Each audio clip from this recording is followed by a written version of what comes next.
And that's why my favorite movie is Rambo. Rambo. You've never even seen Rambo. Never even thought about, that's your attachment to that knife. And Yeah, but all that leading up to that is the reason why. So By Rambo, do you mean Barney?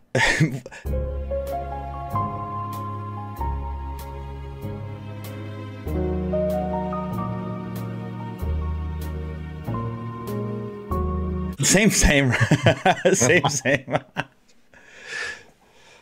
Guys, welcome back. What is this? What is this? Day 5. What's up, chat? Look at all the moderators and they're popping off. Never lift off. Jack Banana's a moderator now. Jack, guys, what's going on? Welcome back to another day of Tangents Live. Look at we got Dan, John, Hurt Life. We have Zach and the whole crew joining in here in a little bit. What is going on, guys? What is going on? Glasses off. Glasses off. I'm getting serious. Whoa.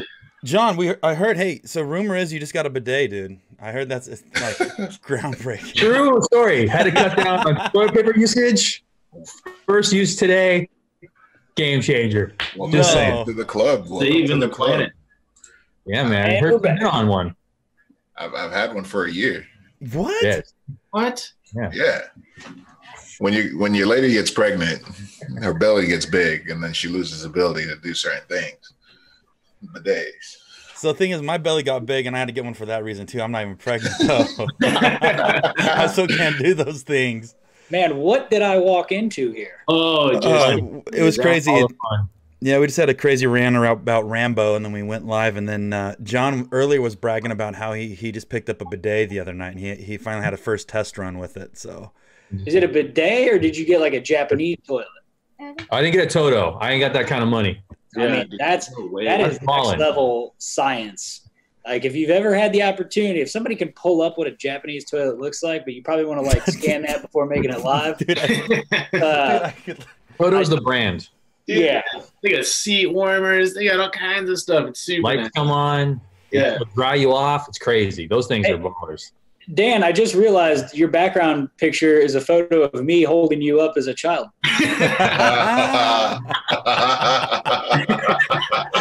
Stepdad Zach. In case you're the one I saw the quarter. I thought it was Photoshop, that I didn't see you were in front of the.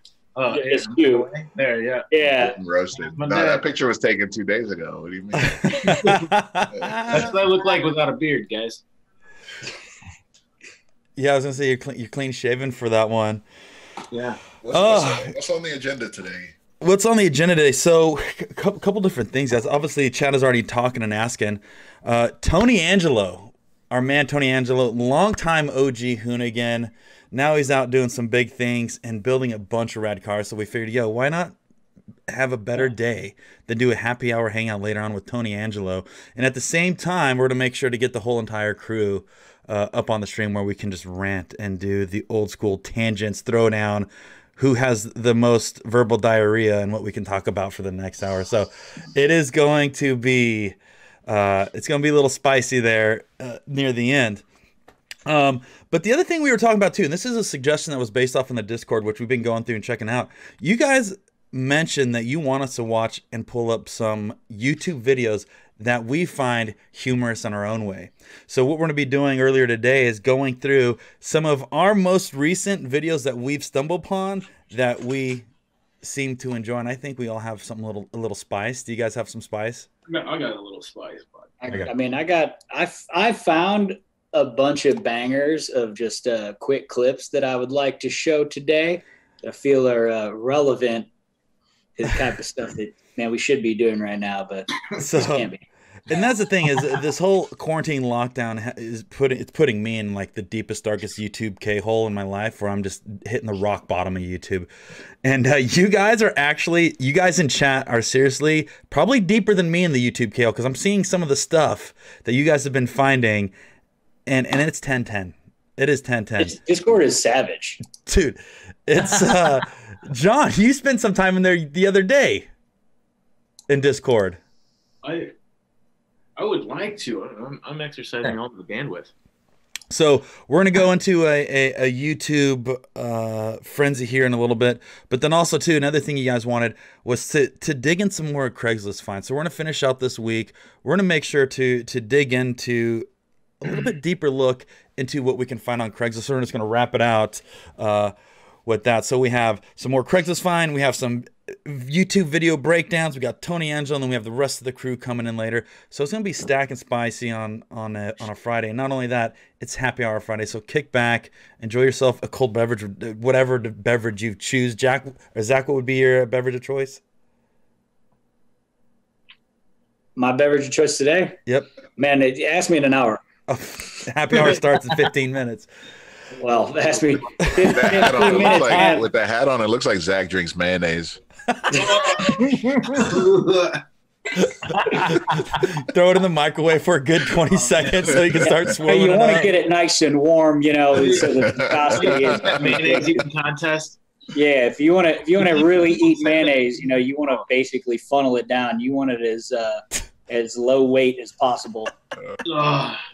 You know, you I get can't it work up to that way. 150, it's a 0W20. Dude, you're gonna get. I'm gonna sign off of this. I can't. I hate mayonnaise. I hate mayonnaise. I was gonna say I can't wear cowboy hat again because somebody's gonna pin me as a mayonnaise drinker. I can't do it, dude.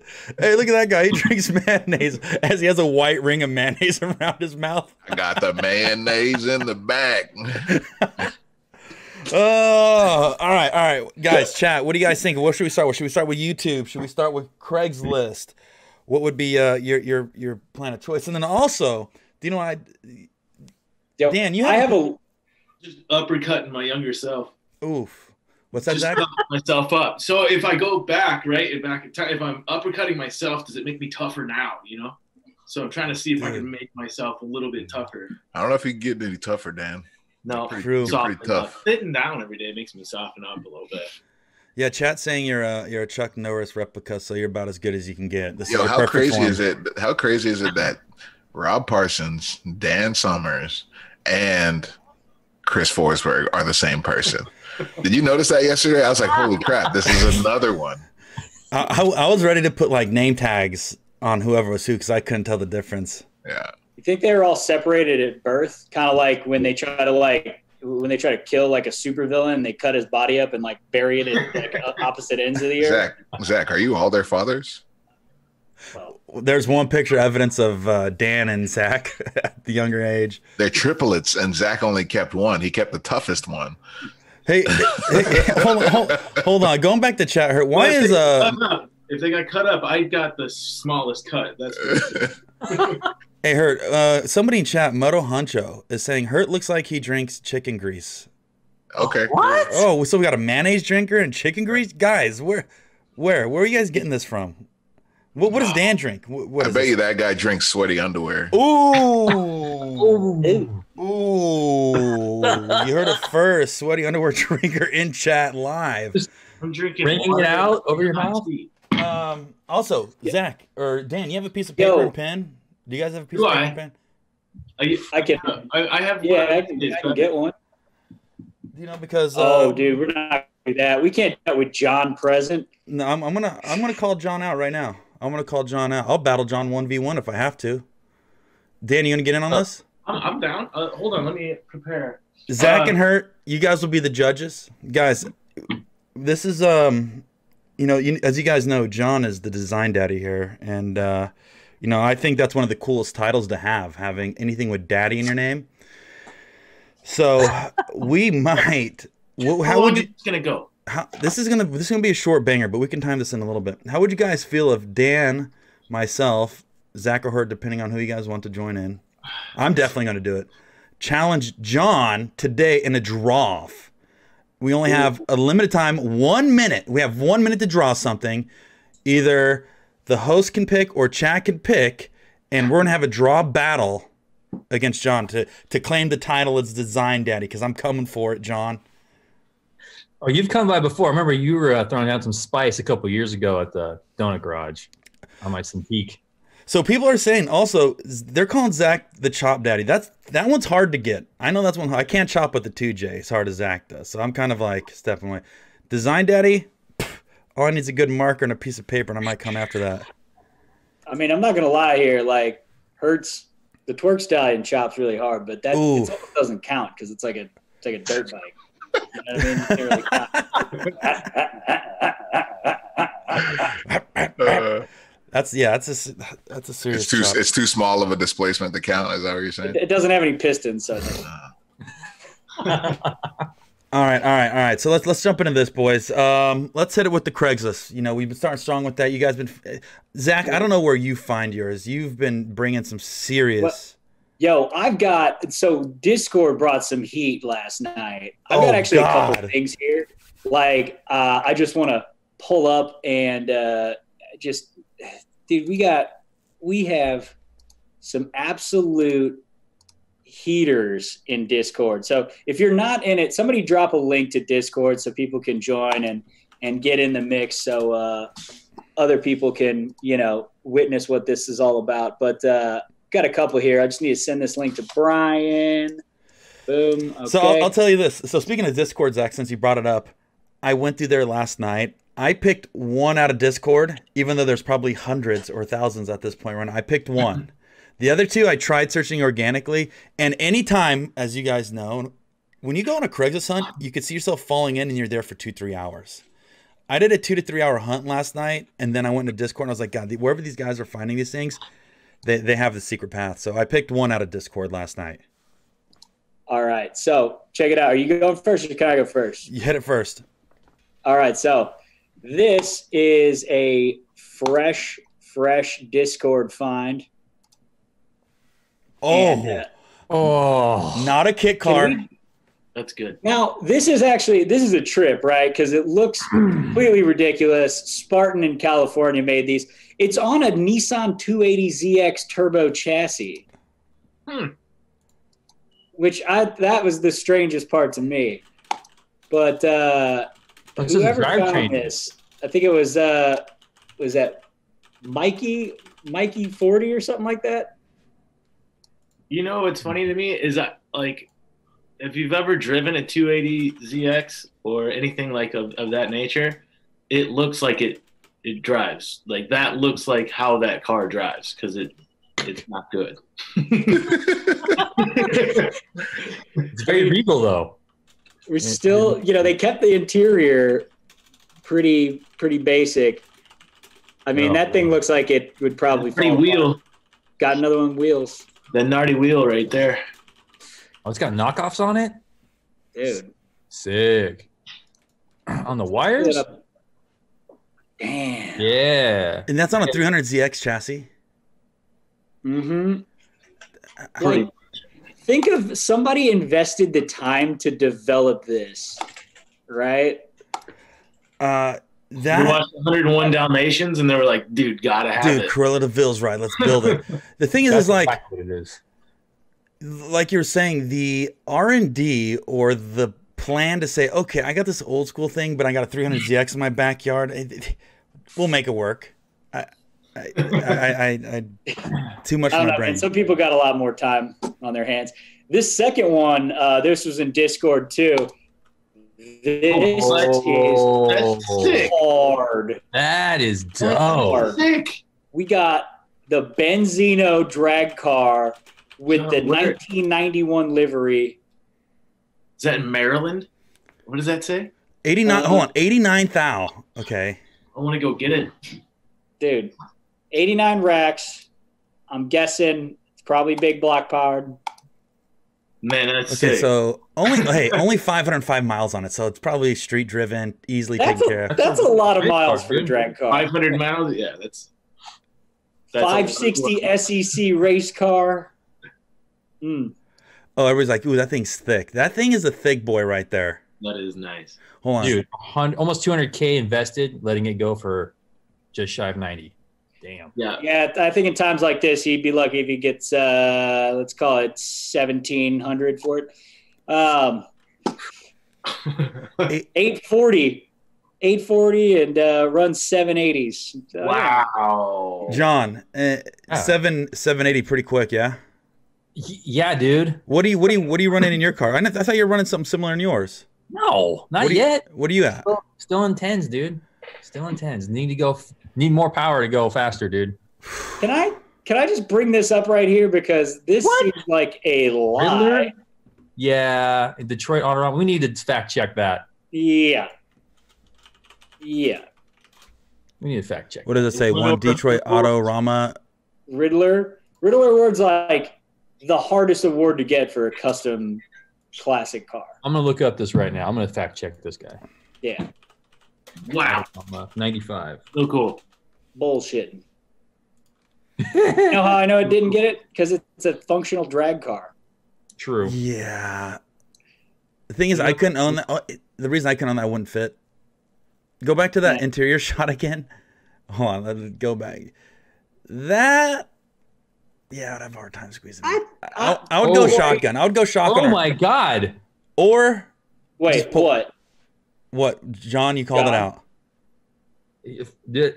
I think this thing actually might have won. Get out of here. Yeah, dog. What? You guys want to throw down on this thing? Just like 10K, 10K, 10K. Let's do it. We'll circle around. Maybe closer to 18K. Damn, we might we might need 18K pop. Oh, dude, something really sick here. Let's see if I can. Like a new share. So the guys from they're out by you, Corey, Square Body Syndicate. They've been building this van with the sole intention to bring it to the burn yard, and it's like a burnout van, and they're getting closer. Check this thing out.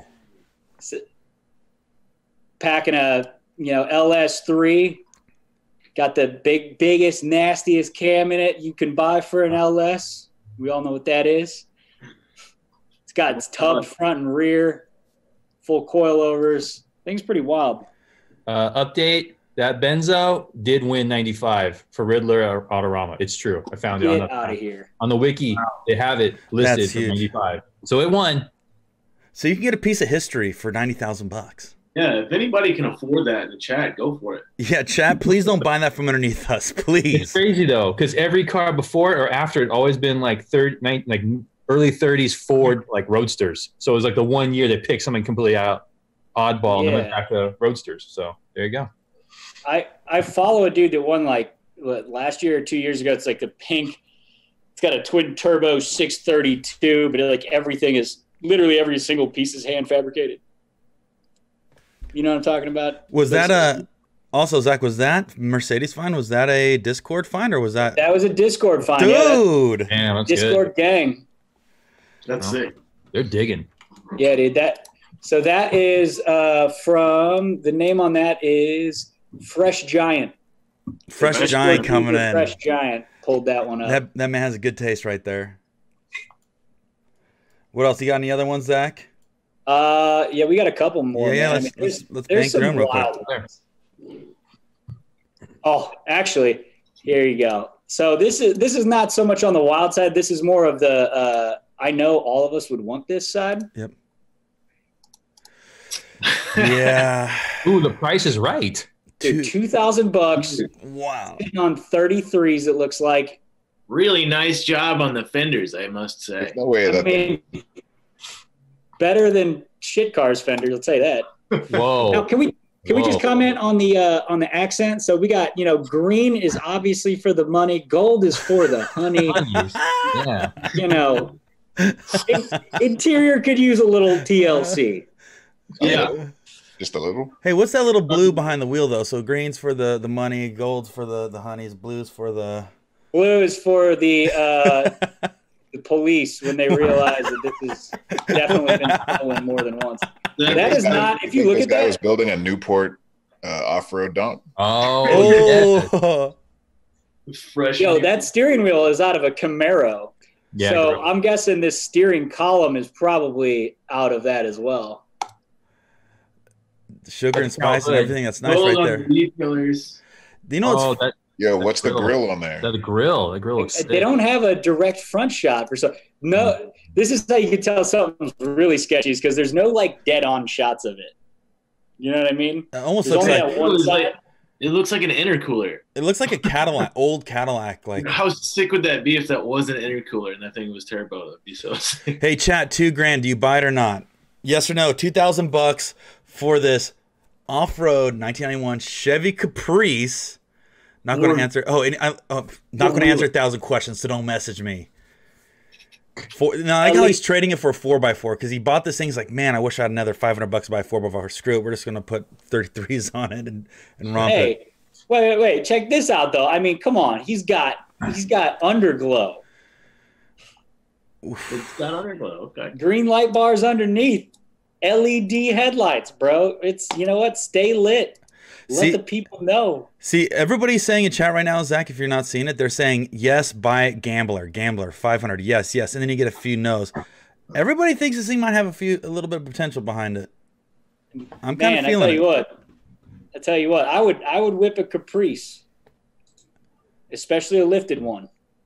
Yeah, and at the Gambler, that'd be great. Yeah, man. The Gambler guys are always a good time. They get down.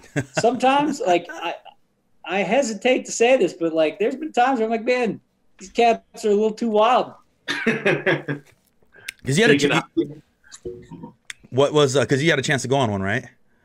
So I've never been on an actual proper Gambler. I was at the very first Hoop the X where they were just kind of trying out the idea, and that was like right after SEMA. Thought I was going to die. Then we all went, me, Tate, who started it, and a bunch of the gang. There's like 10 of us went to Iceland and rode those little Coleman mini bikes across like the Black Hills of Iceland for like hundreds of miles. It was the worst idea ever, right? Yep. Like there's no suspension. They're just falling apart as you're like just beating the shit out of them. And they vibrate so bad that your hands and like up to your elbows just go completely numb. Good luck trying to like feel anything below your knees as well. And you're just like, it's just like barren, desolate, like you're on the surface of the moon for just like, I mean, we would ride those things for like 16 hours a day. And then like the sun never set. So like you'd be like 2 a.m. You had no idea what actual time it was. And then let's see. And then we went to King of the Hammers to do the stuff with Falcon. By the way, shout out to Falcon, sponsoring this stream. Hell yeah. The story just reminds me of you being a guy just sitting at an airport bar. You're like, anyway, so I was riding these mini bikes across the Black Hills of Iceland. Just chatting away. It's it's like outlandish, sick story. Like, it sounds crazy. The photos from it were insane. Well, just imagine like being at that restaurant bar in the airport, and it looks like everybody's refreshed, coming back from like a beautiful Icelandic vacation, and then Zach sitting there, blown out, tired, covered in space debris, sitting next to everybody that just enjoyed like these natural springs, and Zach just lived on a volcano for 12 days. We looked like we had died twice by the time we were done with that thing. Like, I think we were all just ready to give up. We're just like throw all our luggage away and just like go home. But now then we did Ultra 4 at the King of the Hammers, right?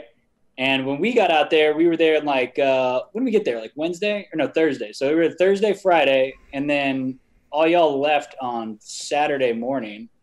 Or did you leave Friday night? Hurt. Either way. Whatever. Anyway. Well, the Gambler, they had their Hoop DX event there, which was pure chaos. I've never seen such heaps of shit fly so far. Like hitting this 40-foot tabletop in like the Vet Claw, which is like a C4 Corvette with like a tubed front end, and like basically what we did with Shit Car with like some crappy coilovers, just like extended all the way out the first time. Bunch of other stuff, man. I watched a Crown Vic go flying and then stack its suspension on landing and then jack left and go straight for a crowd. He saved it though. I think Zach and those dudes have been out there for 10 days. Yeah. Like I was so ready to be done by Sunday, and I'd only been there for 4 days. I couldn't imagine 10 days out in that like post-apocalyptic world. I was gonna say you're probably the best salesman for that Caprice, because now you just gave me every reason why we should buy it. You were that guy's ultimate hype man. You know, that's so. Let's get this Caprice, or something similar, and let's go ham it up, man. Dude. Sure. So I think we got a couple more to add to that collection too, because I don't think we're gonna be the only walking away with the Caprice today with the other finds that we found, but. Dan, John, Hurt, you guys got any spice that you want to add on to that Capri since we already been sold on it? Yeah, I got the spice for sure. What do you got? You know, just like the going off the collection. If you guys have been watching for the past few days, if you're watching my collection,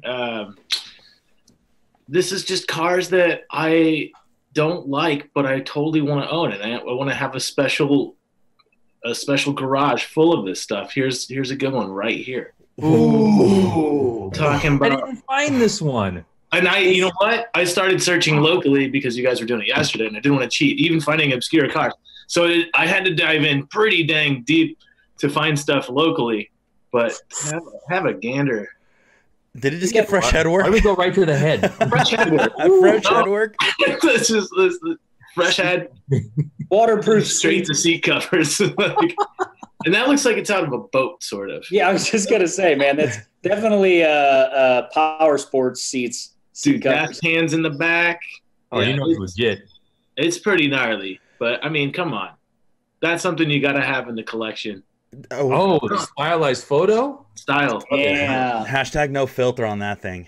By the way, you know what? I just want to say the tribal. The front seat? Oh, there's a passenger in the front seat. Hold on. Notice that. Is that why that thing's leaning so hard? You know, dude, think about the owner of the car is like, "Hey, Gary, can you hop in? I'm trying to snap something for Craigslist." He's like, "No, just take it. I'm good. I'm just man. I don't even know I'm here." Yeah, he's good. You just take it already. Damn, I've been here all day.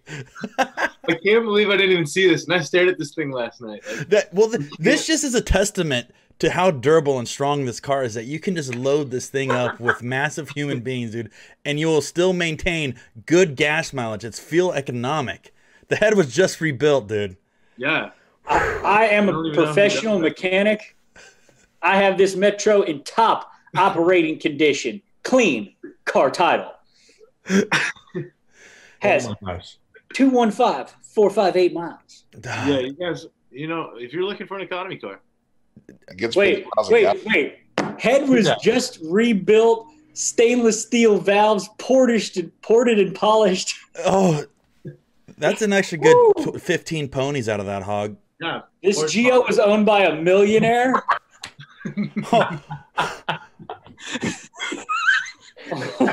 Dude, this is like watching Tiger King all over again, man. This is well, do you know what? Now that you say that, those tribals are very similar to some of the tattoos I've seen in Tiger Kings. Oh no. This is Tiger King's personal Geo Metro. Owned by a millionaire tiger owner. Man, I love this. Wait, scroll down. There's more. Oh, sure, Zach. If you want to keep reading on that, go for it. I used to carry tools with me, all that stuff. It's a good read. Oh man, you guys, this is quite fascinating. You guys have way better luck at finding stuff than I do. I don't know if just stuff out here is just not that good, but you have some gold sitting on Craigslist. Well, you know, where I am, it's a little difficult to find these gems, and really, I mean, there's only a select few, so it's kind of easier to find because there's only a select few. Because everything out here is just the same car. All right, chat. Drives the same car. With everything being said, chat, what was the asking price on this? This was right at about $29,900, about $3K. Owned by a millionaire. Stainless steel valves, rebuilt head, ported, polished. Best gas mile at 219K on the dash with the 5-speed Manuele. All those boats in the background are his. All of them. It's a millionaire parking lot, dude. Well, when you own a $2 car, you can own a boat. 3K, boys. You taking this thing home or are we parking at the lot? Come on. Look at this. Or Dan's taking it. Comes with the guy inside and boat covers and a gas can. Free gas can. It's amazing. Where'd that guy go? I got $20 on it. 3K, no. I'm worried about the passenger now because he's not even there. And that'd be interesting. We should look up what Geo Metros were costing us because some people, I believe, never let off said those were like $5,600 brand new. Someone said it looks like an exhibit build. That's disrespecting exhibit. Yeah. Check this back. All right, here we go. I'm actually fairly pumped on this. Nice. And I love little old trucks, man. But this thing is sick. This is the real deal. What is that? It's an Isuzu Pup turbo diesel, but Ooh. it's sick. Dude, with a diesel power, dude, he could pull the S14 behind that and you'd get 12 points, dude. Easy 12 points. Oh, for sure, right? It's clean. That is really clean. And I think it's pretty tight. Isn't it? I think it's pretty sick. Like, it's a weird machine, man. This is definitely one for the collection. It's a weird. What did you type to find that? I was looking for Did something. you look for a puppy? Were you looking at puppies? No. I was actually looking for what? Oh, it's the other Isuzu. Rodeo? The first crossover SUV. The Rodeo. No. It's like a, oh my gosh, I can't. Chad, help us out here. What is Isuzu? Montero. No, not Montero. It's a really ugly Isuzu. What is Isuzu's not very, ugly? Very futuristic looking. I can't think of I know exactly what you're talking about. Somebody's gonna know what I'm talking about. But I couldn't find. Obviously, you can't find it. It's a very, very rare car, and I was trying to stay local to where I am. So this thing popped up, and I was like, I would go home with this. Dude, that's in phenomenal condition. Look at the floorboards, dude. So yeah, that's sick. P up. Is it the Trooper, Dan? Everybody's spamming Trooper. Huh? Is it the Trooper? A Suzu Trooper? No, it's not a Trooper. It's Amiga? Vehicross. Who got that? That's a Matt G and Alex Levy. Chat. Vehicross. It's one of the ugliest cars. What is it? I've never even seen one before. Yeah. They're super capable. Pull it up. You guys know what I'm talking about? Let me see. Let's see. Google it.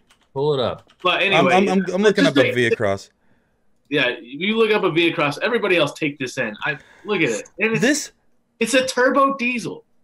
Sick. So, and I'm guessing it's 5-speed. Yeah. So I'm fully into this. That thing is sick. Yeah. Real talk though, the Vehicross is probably the ugliest car I've ever seen in my entire life. It looks like it's a Pontiac Aztec that mated with a Avalanche. That here, this is. Throw it up. Throw it here. Let me take this down real quick. Here, I'm gonna send you. I gotta send you this link, Dan, because it's this is just you can just do a basic Google search, and you're gonna see. I've never even seen these on the road before. Let's just type in Vehicross, right? Yeah, just hit the Goog. The Google. If you guys haven't seen this car, you're in for a world of hurt. How do you spell it? Vehicross? Yeah. That's thing. Now hit that image button. Yeah, look at these things. Of course, Doug DeMuro has a friggin' video. Look at this. Pontiac Aztec breeding with like an old Ford Escape. Yeah, I remember that. Nobody wants this. It looks like that car has fetal alcohol syndrome. Except for me. He was Rocket Bunny before Rocket Bunny. Yeah. Cool, yeah. Came with the bumper, fenders, and skirts. That's perfect for my Full kit. Yo, apparently those are like really capable though. Maybe jumping shit, running like, things over. There's kind of like a cult following to it because they are very capable and they're supposed to be pretty sick. I need proof that they're capable. Zach, I'm with you, Hurt. Yo, I'm not sold yet. When we had that Isuzu Amigo, I bought it off the company for like $100, and unfortunately, like the engine was just fully grenaded, like it lost oil pressure 30 seconds after starting it, right? But I was looking up video. I found so many like reviews of the Amigo that people were just like, "Man, this thing is awesome to jump." Dude, like, you could just abuse the crap out of them. Launch them all day long, and they just held together. As long as you didn't like really heavily modify stuff, you could just beat the crap out of it all day. Yo, Zach, this is one of the things that I wanted to bring up from Midwest, dude. Like, didn't every girl in high school have this? Oh my God, yeah, dude. So it's like, and then I never saw them again. You know how long it took me to find a Pontiac Sunfire? I thought it's a dying breed, dude. Yeah, they're gone. They're all in the Midwest, probably like half still operational. Totaled. I bet they're all totaled. This is what you get when you're 16 years old. Your parents or an exotic dancer. Either one, you're driving. All of them are totaled. This is the last one, I think. I haven't seen a Sunfire in ages. I I haven't either. They're right? probably in all the museums, dude. They're probably not street driven anymore. They're gotta backed up snatch in one. garages. I got to snatch one for my car museum. Otherwise, we're never going to see one again. So this is like a little piece of history that we need. Yeah, that's something that should be in like a museum somewhere. I'm sure that's where they're going. Yeah, that's what I got today. I want to. I don't want. You want to say your collection's getting better and better, Dan. Like I'm really connecting to your collection, and I'm seeing the future of what your garage is going to look like here in the next. I should just start years. building a virtual garage in the background. Yes. You can get an appearance of what's going on here, and just the visual aesthetic of probably leading off with that that Chrysler LeBaron. That was so nice. Your collection is going to be perfect for my. I'm calling it the world's biggest car show. It's called Fart Can Nationals. Ooh. I haven't planned it yet. It's not, there's no set dates or anything, but it will happen. Fart Can Nationals, and it's basically where you buy either the cars that you hate but love, like Dan, or you buy your first car and basically rebuild it in exact form. So my first car was a 1994 Accord with VTEC, mind you. Okay. Had a fart can, had a Home Depot cold air intake, and because of that, it idled funny, but it was perfect. That's a Fart Can National vehicle. That Accord just had a little chop once you throw the intake on it. It just, just unplug a sensor. Yeah. Well, really, all you need is just a little bit of rain in the coil pack. That helps too. Is that a tuner mod? The feeder. Throw a little water in the coil packs. Yeah, it's a tuner mod. Secret's not exactly street legal. It's kind of restricted. You guys got any other bangers? I have 3. I'm gonna send you these real quick, or I'm gonna slide into your DMs real quick, Kurt. This first one, see, this is a little bit out of my element, but I know Zach yesterday was bringing some really, really heavy heat with the airbrush, and it inspired me. And I wanted to go a little bit more spice than what I normally had. Whoa. I wanted just to go a little bit harder than I normally do, because I did full zombie apocalypse yesterday. Now this is just full Hot Boy Street Stunter, and what really gets me excited about this is that it's like rear engine. It kind of reminds me of a jet boat, but there's still enough room to party. Yeah, blown 460. But there's still enough room to party. Grasshopper. Was this not like a feature on Hot Wheels or something? It could be. It could be. It just look it in the description. description. So big, it won't load the photo. It won't load the rest of the photo. It is. The thing is very short description because he doesn't need any more than that. Can we talk about this ramp truck? Yo, isn't this ramp truck for sale right now? He doesn't need. I could have sworn Scotto was just looking at this thing. Yo, isn't this ramp truck? Hey, who's got their stream on? Who's got the YouTube stream on? Can you mute me on your screen? Just There you go. Oh, Chip Foose signed it. That's his signature right there in front. Wow. But with the drawing? Yeah, that's Chip Foose. So good. So that's pick number 1 for me. Once again, Kurt, check them wheels out in the back. Wait, go back. Oh, Wendy signed it. Sick. Oh, I thought those were the wheels that hurt rocks. Oh, wow. Hey, Zach's got those white paper plates for wheels. He can't talk. Hey man, I got barbecue, road stop, frisbee, just big frisbees. That's my pick number 1. I found that one on my own too. And by the way, I went digging. That's near the bottom. I don't remember what I typed in. I may have typed in like rocket ship, space car, or I don't remember what I typed in. But I was just fortunate enough to stumble upon this gold mine. I think it'd be wild. I sent another one. So if you want to check that one out, I sent another one. This one. Just notice the wing on this thing. Why? What's the point of that? Wait, are these parachute? Is it actually fast? Those are chutes, bud. Chutes and wheelie bars. Yo, I think it's actually fast. That exhaust would just melt that wing. Just blow it straight into it at full noise. All right, I'm fascinated. Yo, damn. Yo, with the LED circles. Hey, so $30,000. I'll tell you this. Okay, I'm going to tell you guys a place on YouTube and chat. You can agree or disagree with me. But in the South, I don't know if you guys know this, but donk drag racing is a thing. Have you guys? Donk drag racing. These dudes put twin turbo LS7s, 1,000 horsepower in donks, and you have to run a specific wheel size. And it is seriously one of the most entertaining forms of motorsports I've ever seen. But they absolutely rip. So deep down, part of me wants to build a donk drag car. So this would be my platform here that I start with. Clean, man. Which we should spend some time watching donk drag racing in a bit. But Can it we is bring so. some up? Yeah, bring them up. Here, let me see if we can find some. I might have some on my YouTube. I might have some of my YouTube suggestions too. But he ain't fast. that's this that man, he ain't fast in this one. Hey, he's still got AC though. That AC looks clean. So we're gonna go donk. We got a fast drag bus, and then this last one. This is dedicated to Dan. My last suggestion is dedicated to Dan. All right. Just because earlier you guys missed it. There it is. He pulled out the Tiger background. Here's the infamous Tiger Cadillac, which is this is gonna be my daily cruiser. I can cruise with you guys on the land yacht. We can go do all the cruises back in Michigan. This is just one of my last pieces right there. Did the El Dorado? It was at a Fleetwood that had the 500 cubic inch front wheel drive setup. I'm pretty sure that is, and that's actually sketchy, dude. What in the hell? Why are there so many people on it? That's all I want to know.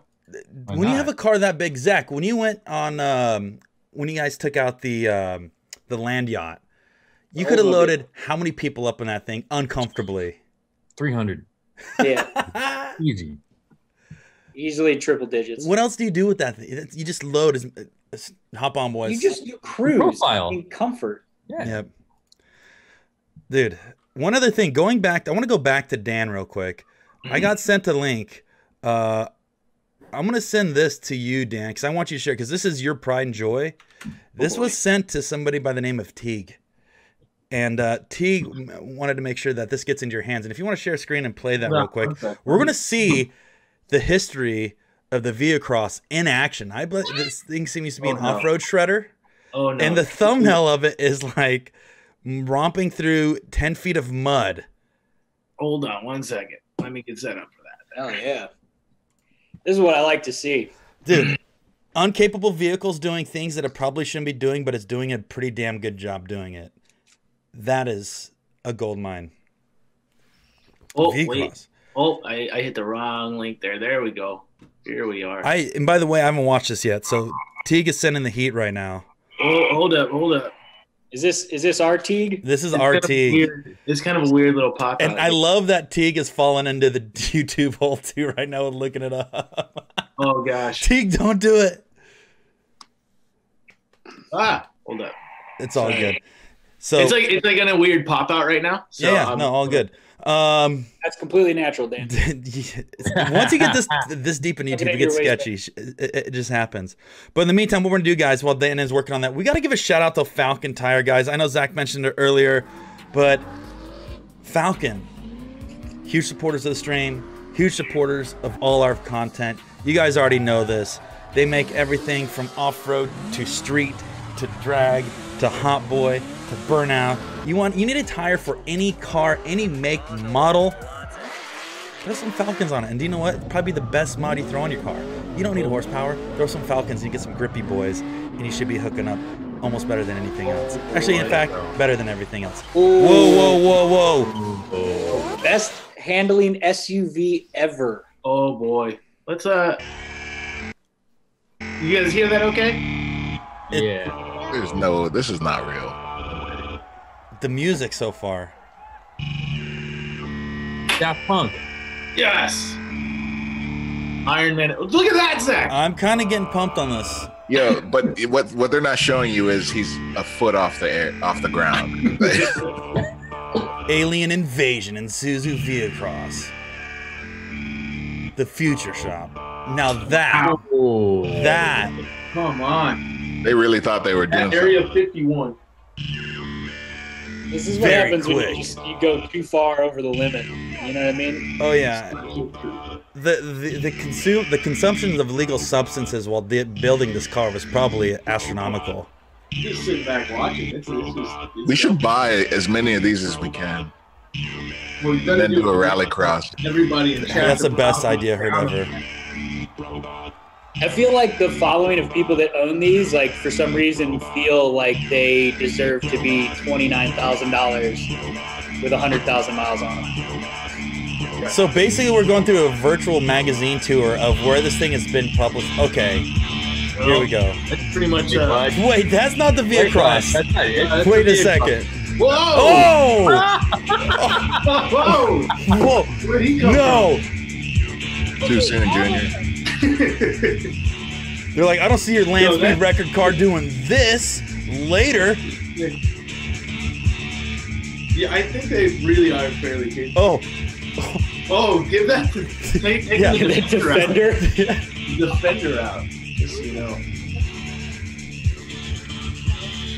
It actually looks like it's kind of fun. King of Hammers 2020, boys. Let's do it. I wonder how much they're worth these days. Look it up. Let's look.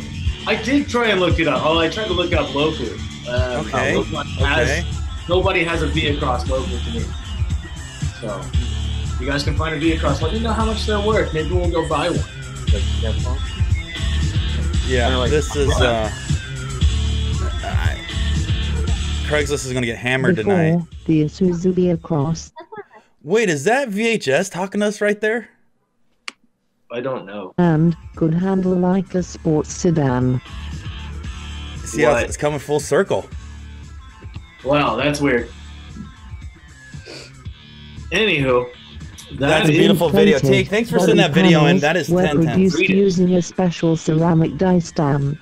The What? ceramic So dies creepy. were cheaper and faster to make than conventional Hand built metal Isuzus. stamps, Let's go. Okay. which allowed the Via Cross to be put into production faster. But ceramic dies have a limited lifespan. They would last Craftsmanship for at its about finest. 5,000 What'd you find, copies. John? Found a couple. How much? 10 grand, 30, and one's like. There were two different like versions of the Via 3700. Cross produced. 3,700? The Wow. Japanese version Doable. We could probably was get that guy to 700 bucks. liter V6. I And say the that US that's a version solid was- solid video. Teague, thank you for that sick. submission. That Thank- is thank whoever sent that in. that's Teague. Teague provided us, so I feel like you can automatically take 75% off the price, asking price. Yeah. oh, they probably don't even know what they own either. They probably don't know what they're sitting on. An alien spacecraft. Wow. Anybody else want to share one or two more Craigslist things before we go spiraling into the YouTube hole? I got one or Okay. two. I got one Okay. for Dan, but I think I really just this last one could probably be a little more interesting. It's like I call it a faux flex, I guess, Okay. because the way it looks is pretty wild. Like who would spend this much time and money into something? I ask it myself every day with my dumb cars. Well, this one. is a little- Ooh, Fiero. Okay. I got excited, then I started reading things. Damn, that is a nice Fiero kit. The nice Yeah. Fiero kit. Like, But look, they let's went. go to the back though. Yeah, they went that far. That know- is You know Look at what? this. What? Look at the top piece. That's just the cover, right? that has to be just the cover. That's insane. It's just like a model car. It is. Dang. It's a lot of Gunner, work. is this going to be Gunner's first car? Nah, here you guys on this car. Second car. This is going to be Gunner's second car. 1986 Pontiac Fiero. It's got an Eldorado V8. You know what's interesting to me is that for like 10 grand, maybe a little bit more, you could buy that Ferrari. Really? Pretty close, dude. They're coming down. I've been searching for supercars lately because that's what I've been doing. I'm just stupid. Basically because I want to get a Ferrari V8 out of a Maserati and swap it into whatever. So Unreal. Look at they got some niche 20, some jail audio, some custom diamond stitched seats, red LEDs, title in hand, guys. But when you Great. get that title and you think it says Ferrari, guess what? It says Fiero. Sorry, boys. Make sure you read that title really well. You know how many people he probably tricked with that thing? Oh, dude. oh, for sure. Hey, What's it? What motor was it? It's an Eldorado V8. Eldorado V8. Bro, I just got some gnarly heat from Teague. Oh, let's go. All right, let me get out. Yo, man, Teague is Oh God. Okay, first of all, we need to do this. So let me pull this up here.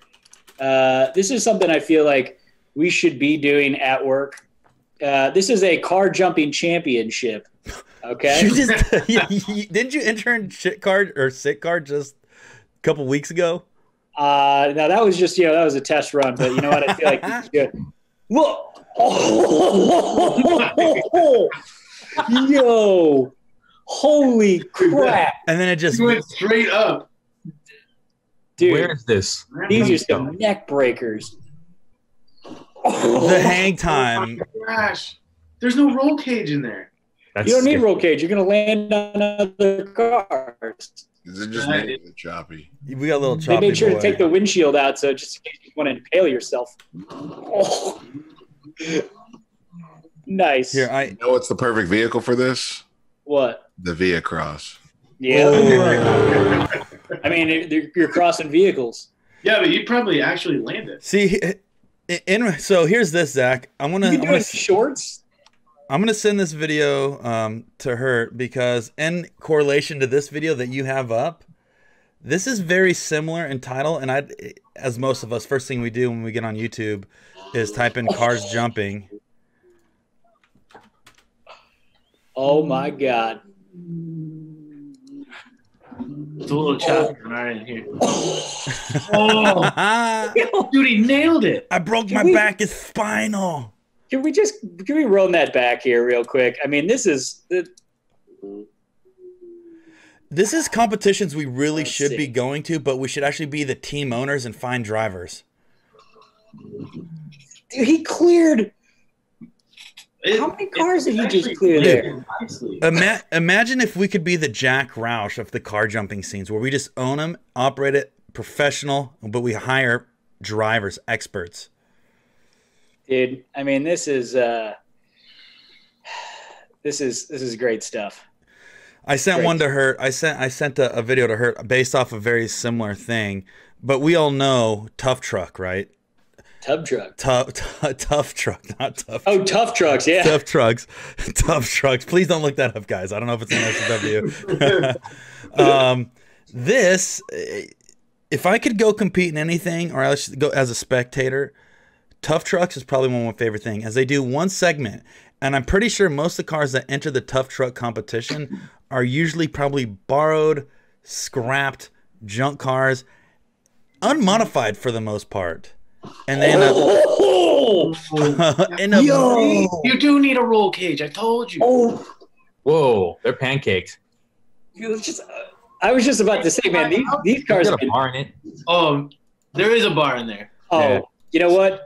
There, look what he did here. Look what he did. Let's scrub it back, okay? Because this is important. So look, he locks up the front wheel. You can't see it, Zach. Yeah, we got a lot. We got a lot of chop. Yeah. Oh, we do? Your internet's running a BFD cam. We got to fix that. Yeah. Throw a heavier, get that heavy chop cam. Oh. Okay. All right. Let's see if this works now. Sorry about that. I didn't. You gotta. No, it's all good. All right. So he hits the jump, but immediately goes on the brakes. Right. Right as you see the front tire lock up. Okay. Like you see that nose, and I feel like even those small tires, that inertia of it, I don't know. It feels like I think you're overanalyzing a shitty jump with a shitty car.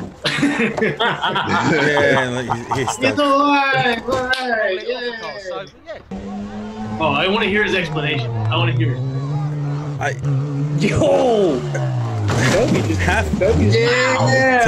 Toby went number 7. Toby went with the full send.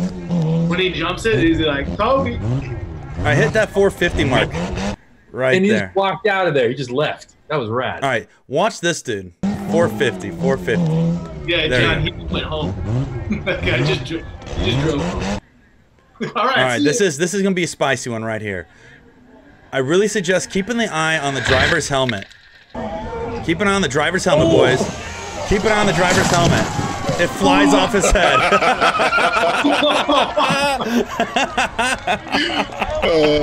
Look at he's sitting. His helmet blows off on impact. Oh my God. No helmet on, hops out. Let's pull that back. Yeah. Bleeding. Just internal bleeding. No I'm problem. surprised the hood didn't come up. All right, here we go. Ruthless. Hold on. Big jump. My man.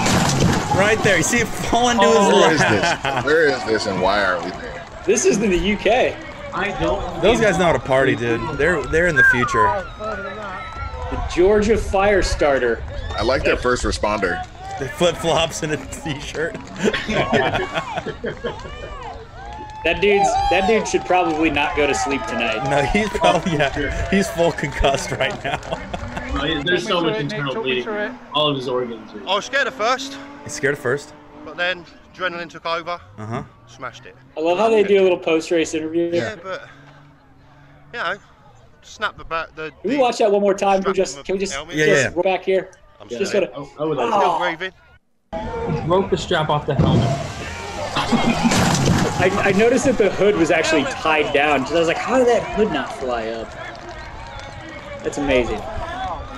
Just incredible. So strap your helmets, guys. Strap your helmets. I sent you a video. If you just want to play 20, 30 seconds of that, this is once again in same relation to what All Zach you need is. is the opening shot. It's this to me is I would love once again we're looking for drivers, guys. We'll be Team Motors. We'll source it. We're gonna breed you guys as athletes. That was real good. Oh my gosh. The amount of air. Oh, Yo, it sounds like Zach is in the video. Right there. Yo, these guys are pedaling up. We can't have people pedaling up like that. We need the no full wood. wussies. We need the full wood. Like this dude lives his life for this stuff. What is that? It looks like a G. Yeah. That's a Cherokee with the back cut off. Oh, The internet is the beautiful place, dude. Right into the water truck. Oh. Yo. oh, man, getting hit in the face with that. Oh man, this thing. So that's So is that a Cherokee that just got trucked out? Look at everybody in the back room. Everyone's like this. Yeah. so. I'm gonna send you another video off my YouTube collection. I've never seen this video before. You guys may have, but this video that I'm about to send you, it only has 300,000 views. It's I've never seen it before. You have to fast forward it to 2 minutes and 7 seconds. I've never seen this. I subscribe to these guys. Oh, do you? I have never seen this before. I have never What? seen this. Dude, the guys that bust the knuckle, man. I mean, it's just a basic couple bros, you know, they're really into the whole rock bouncer thing, which, dude, we need to get involved with. Wait till you guys see what I just sent her right now. It is talking about science projects and motivation to turn. Yeah, I fully subscribe to these Russian dudes. They're nuts. So check this out. This is coming from Russia. Oh, yeah. What? This is a Toyota Supra. They build a bunch of stuff. Look at this. And if you fast forward that to 2 minutes and 7 seconds, I believe, unless this would be That is the video. most Soviet logo I have. Врывайтесь на поля сражения World of Tanks по ссылке в He описании. says, thank you guys for watching, like and subscribe, and watch me go tear Shout this out to thing Falcon down. Tire. Shout out to Falcon Tire. Look at this thing, dude. One Jay-Z screaming, long travel, snow daddy, monster truck. Oh shit! Here we go. Ooh, look at this. Dude.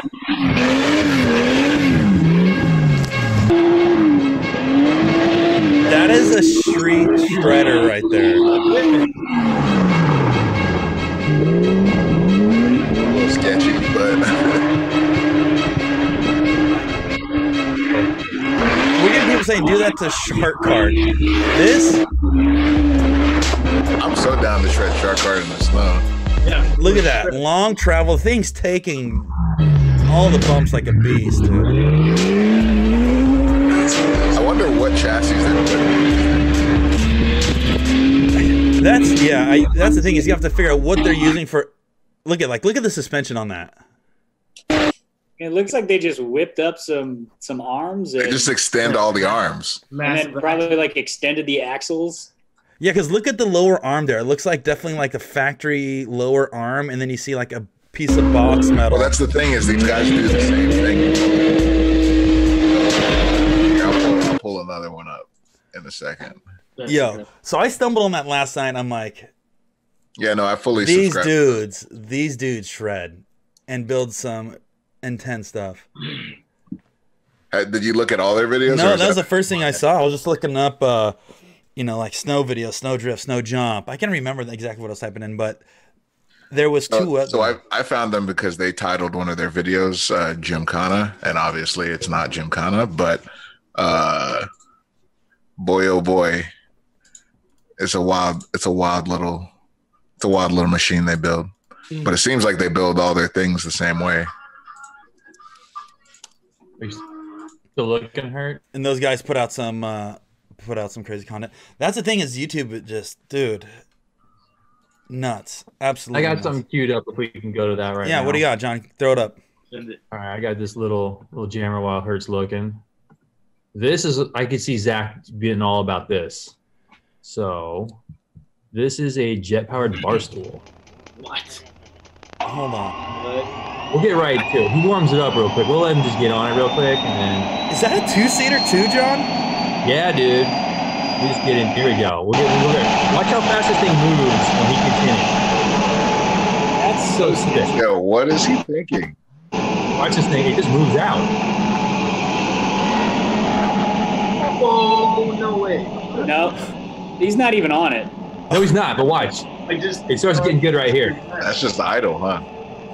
Yeah. What? Dude. Imagine that thing blowing up on your butt. Dude, I'd say rest in peace, booty. What? That was just something random I found. I was looking at lawnmower racing, people who swapped V8s into tractors. I found that. And it was just, that's so bananas. Yeah, Joe Alex in chat says, that's a hold my beer moment. So here's the Supra before it. They did that thing. This thing. Yo. Yeah, turn the music down a little bit.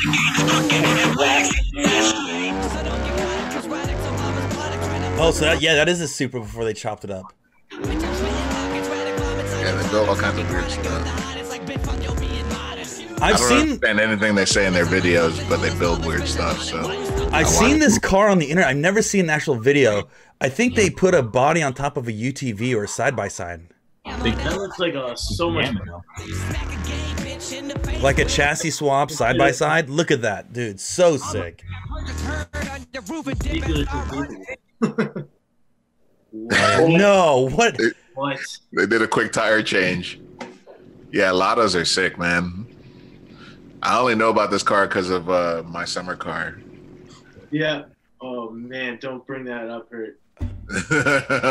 I got nightmares about that game.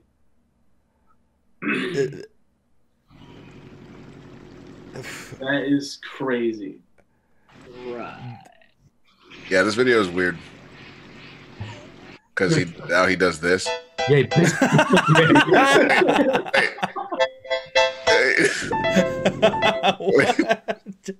Is that they titled it Gymkhana?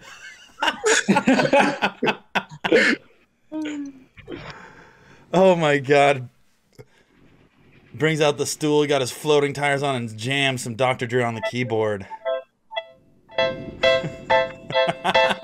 Dude. Dude, this is what you do when your girlfriend leaves you and you want her back. You do this stuff. Dan, type of shit. give us a little.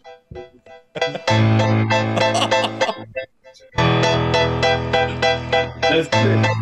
Little Scott Storch there. Oh, dropping some. Wait, oh yeah, it gets better. Oh, yeah. How? It gets better. Yes, here we go. There you go. Props. Wow. All right. The production value of this is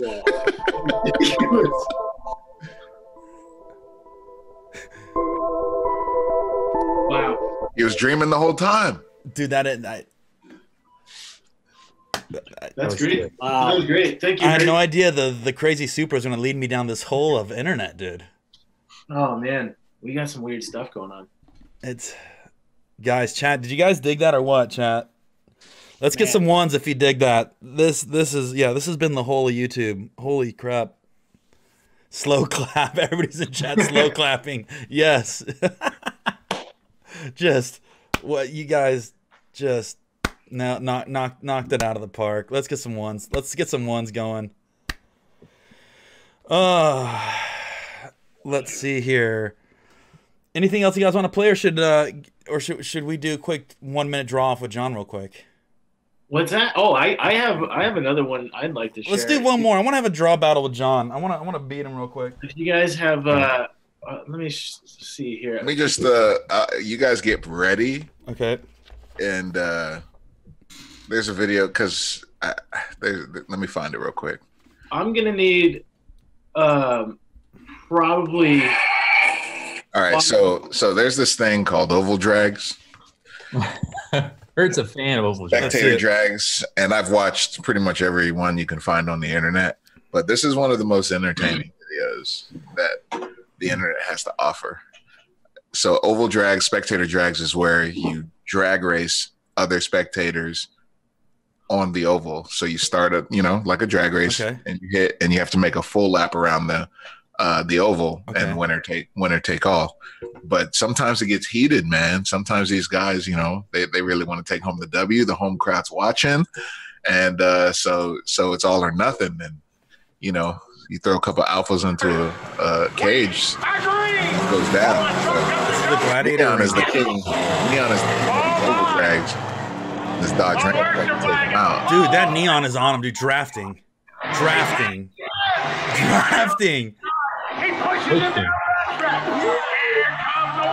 Well, he's a monster. Full understeer, top of the bank. He's a monster. Look at that.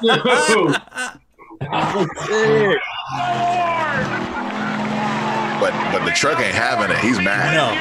They're not supposed to keep racing right here. Truck is heated right now. Truck is squirrely.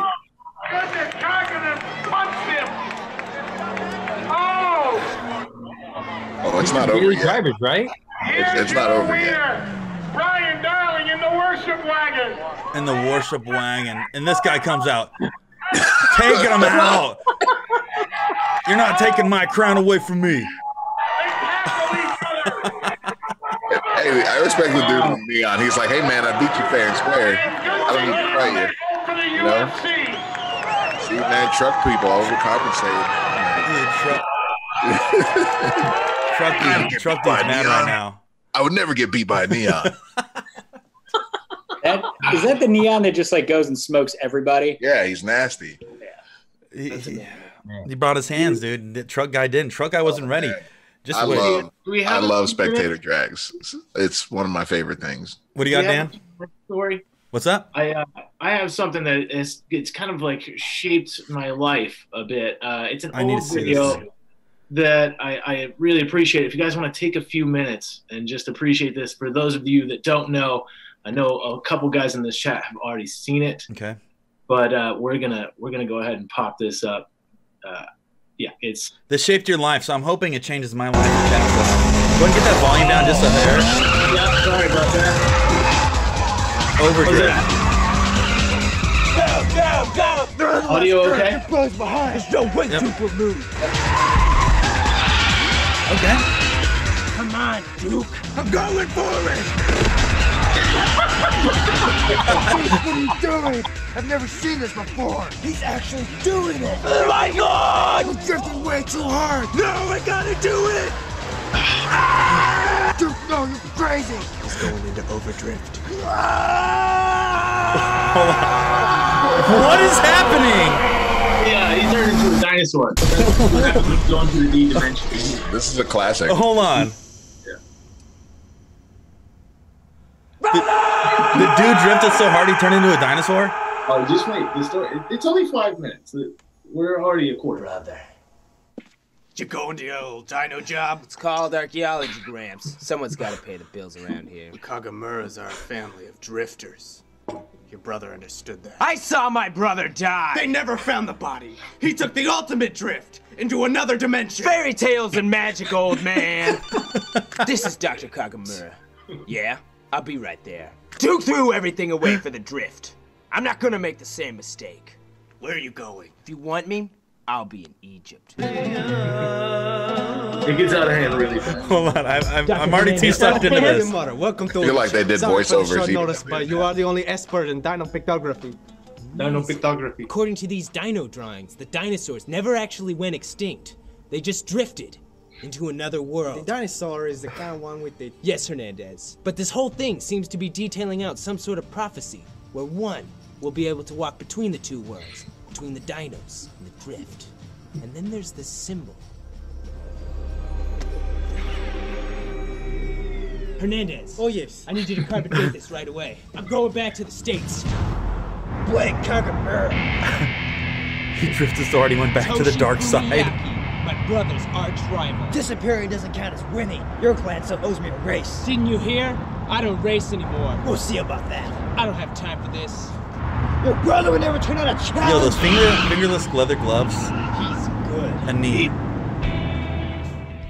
Ah, shit. Dr. Kagamura here. Dr. Kagamura, you're not gonna believe this. That necklace, it date back around. Time of the dinos? Hey. I thought as much. Thanks, Hernandez. Still better than Twilight, Bad Wolf.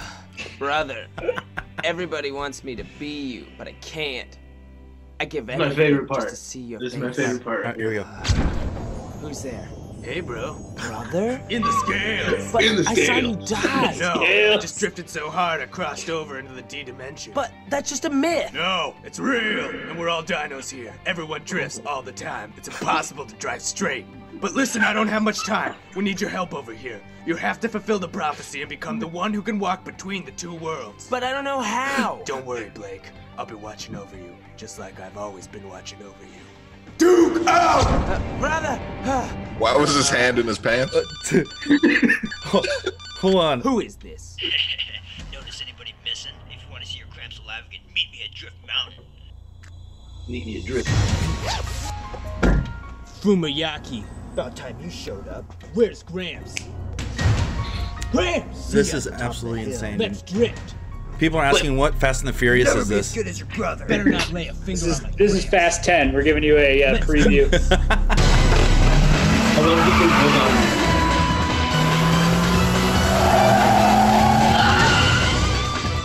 I gotta do it. This is good, bro. No, not again. This is making me want to watch the live action. Yeah. Oh, initial leak. Oh no, we going back to Dinosaur Land? Hey, bro. Nice work. Oh, rip it. One step closer. I love you. Thanks, bro. You guys, it won! Oh my god, it won! In scales. Sounds like you really are number one. No hard feelings about Grams. But don't get too comfortable, because one of these days, I'm gonna come and beat you. And I'll be ready. Where are you going now, cowboy? I've just got a couple of things I gotta figure out. Wow. Guys, what do you think about that? Chat. Duke, didn't you? Dude, my Unanswered questions. I don't know about this prophecy, I would have to but I'm say, not gonna dude, when the stop until I dinosaur find comes out out of what the really closet happened to my and brother. What says do you nobody plan to do drives with straight here, I'm gonna drift. that is where I belong. Shout out to those guys, man. Also, there is a second one. There's a sequel. Wow. There's a sequel, and there's talks of a third. But man, just go back and watch it again on your full audio. Enjoy it. In skills. I just got to give you a couple clips of this because this is also one of my favorite things on YouTube. I haven't watched any of these in a while, but you got me thinking. Okay, let's go. Based off of all of your favorite things, Hurt, you are a redneck. Florida, man. Dude. I'm from Florida. It's in my blood. This. Oh, lost the wheel. Oh, buddy. Savage, violent Barbie Jeep racing. I think they outlawed this because it's so brutal. Look, these are arm breakers, dude. And he wants to win. He wants to win. Keep going. That's commitment. That's commitment. I don't even know what it is. I'm assuming it's timed, I guess. 13.2 seconds. It's definitely, yeah. So it was popping up time. You hear that, guy? You made a beer. All right, he has a cigarette hanging out his mouth.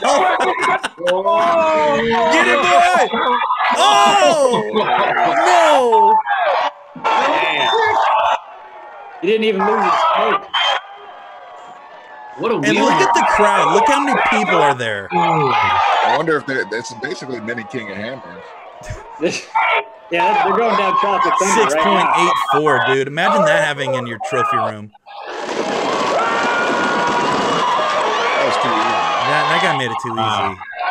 I know there's some good ones in there. Wait, I want to see his time. I need to see his time. 6.84 was fast. 7.4 seconds. He was a second off. Man. All right, so we got Crystal here. There's some serious trash talking going on up here. Don't need Got Crystal here, of course. All right, here we go. Full fire suit, full helmet. Oh, that's the same. Oh, that's her. She's fired up. Damn, she's wheeling that thing. Damn. And then yard self.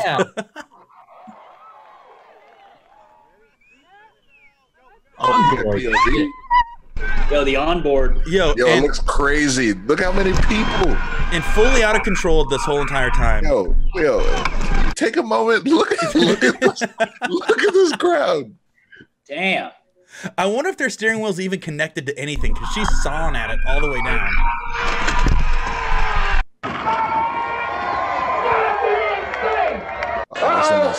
Oh, hood's up. Oh no! He was doomed from the jump. He was a last minute contender. Cowboy boots hanging out both sides. He was doing the flying spread eagle all the way down the mountain there. Oh, damn. Annie with the fast time.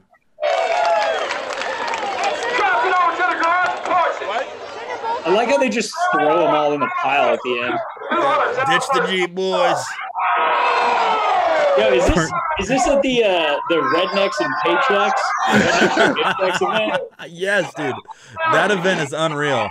A little butt dragger. Come on, man. You got to finish like it up. a 10-page write-up on it on their last issue. Okay, this man's doing both feet over the windshield, full committed. He's just hanging on. That's a lot of flex. He's hanging on. Hey, big, you handle business. That worked, and hops off with a good exit wearing the nicest polo.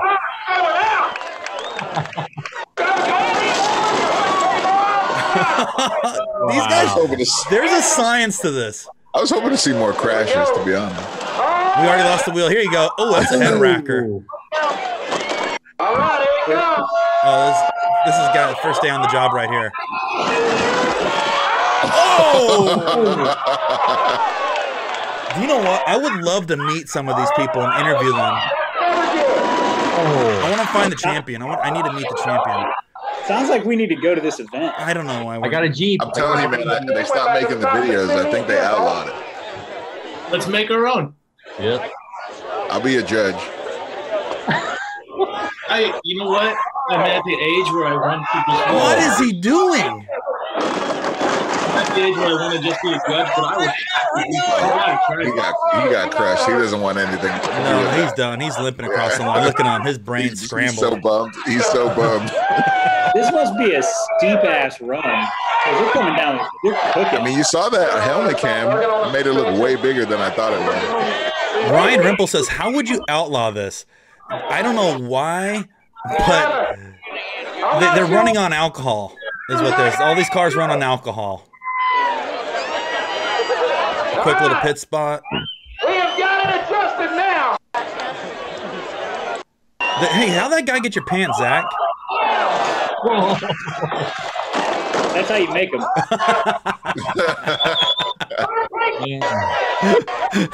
Oh, you gotta push him up the wall? Yeah, I'd lose on both. I would lose on both. This is that like massive. He broke his before you even. Can you imagine being 19 Milwaukee's best deep, trying to climb that hill? Oh no! And then he's got to ride it down, or no? Oh, maybe that's how they decide the winner. oh, in the scales. Oh yeah, extreme downhill Barbie racing. That's amazing. absolutely amazing, dude. I have a Barbie Jeep left over from Penny. She can't ride it anymore, so I got one. I'm ready to go. John's entering next year. Man, I'm ready. Oh, boys, let's see what we got here. Let's see what we got. We got Tony Angelo still on deck, about ready to show up here just in a few. Let's see, got going that. Big PA. Why don't we do this? You guys, I know you guys all wanted to see. I know you guys want to see a quick drawing competition because, you know, well, John's probably getting the Jeep prepped and ready.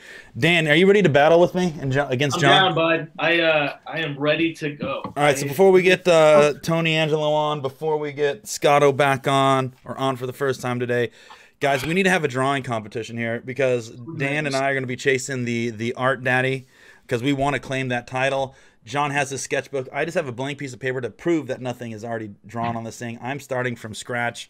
I'm definitely starting from scratch, Corey. I have a Buddha board. Wow, you are an Art Daddy already. Water calligraphy, if you guys are ready to go here. So I got about less than a minute to show this off. So here's the deal. I think we don't really have rules, but I think that if we do make any up, we have 1 minute to draw something. So chat, Hurt, Zach, you guys can be the judges, but you can also give commentary on the art once it's complete to rate it. And then chat, if you want to go and spam a few things to draw, Hurt, Zach, you decide what it is. And then we have 1 minute to draw it, and we're going to smash John right here, me and Dan. It's 2 versus 1, right. WWF style. So what are we deciding? Hurt, you want to go first or? You go. Chat's gonna spam what to draw. You guys pick out what you like, or a draw. I don't think I'm drawing. No. Dan and I are drawing. We're battling John. You're the judge. And I actually got a tinkle. Can I go tinkle real quick? I can draw that real quick. All right. You tinkle. I'll judge. These guys will draw. Let me get my timer set here. Okay, 1 minute. Okay, we're gonna go timer. You say.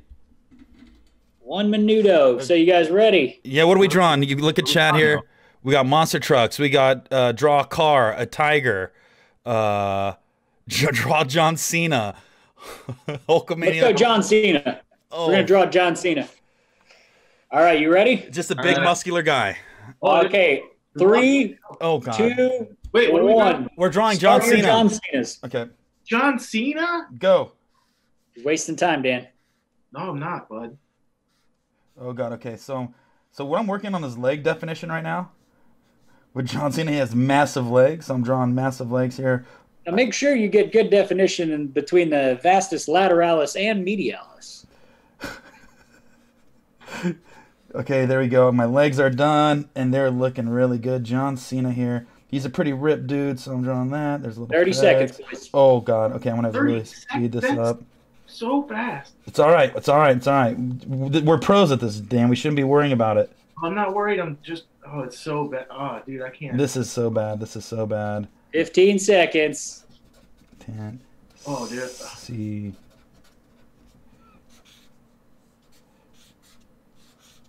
5. Yep. 4, Oh God. Oh God. Oh, jeez. 2. Oh, dude. Oh, 1. the calligraphy. All right. Pencils down, gentlemen. Hands up. Okay. Oh my God. Hold on. Let's do one at a time. One at a time. Mine's going away. Mine's going away. All right. So, Dan, that's actually pretty good. Pretty good. Like, I would have to give Dan props on that because that dude has pec, muscle definition, pants are. It's faded away. You know where you start. Okay. Hold on. So this is John Cena. Dan is the winner. People are already claiming you the winner. Okay. Shout out to Neutral Drop in the chat. Oh, neutral drop. We should have played all some right, of folks. We got a drawing competition over here, folks. All right. My horrible okay, here's mine, guys. This is my John Cena chat. You guys choose it. You guys are the judge. Don't judge me too hard. That's dope, dude. So he has a 6 rack of beer in the corner. Can't see me. Corey, that's just a picture of you. Corey, I mean, did he get like diabetes and like get the one leg really inflamed? Dude, I told you I was working on one leg and he screwed me up because he had 30 seconds left. So the first leg took 30 seconds, the rest took 30 seconds. Which one? This one took 30 seconds right up. Actually, I spent more time on the beer over here. It looks like Barney's legs from The Simpsons. Dude, how did John Cena get diabetes, dude? Gout? All right. So hold on. Me and Dan, John, what did you throw together real fast? I feel like you guys did a really good job in a really short amount of time, and I actually feel like you did better than I did. No. To be honest. Please. Yeah, totally. Please. Because the way I draw is I lay everything out. So I do circles and I attach where I'm going to be putting things. And so mine's kind of rough, but it's here he is. Dude, come on. Hand in front of his face. Come on. Come on. That's amazing. Come on. Come on.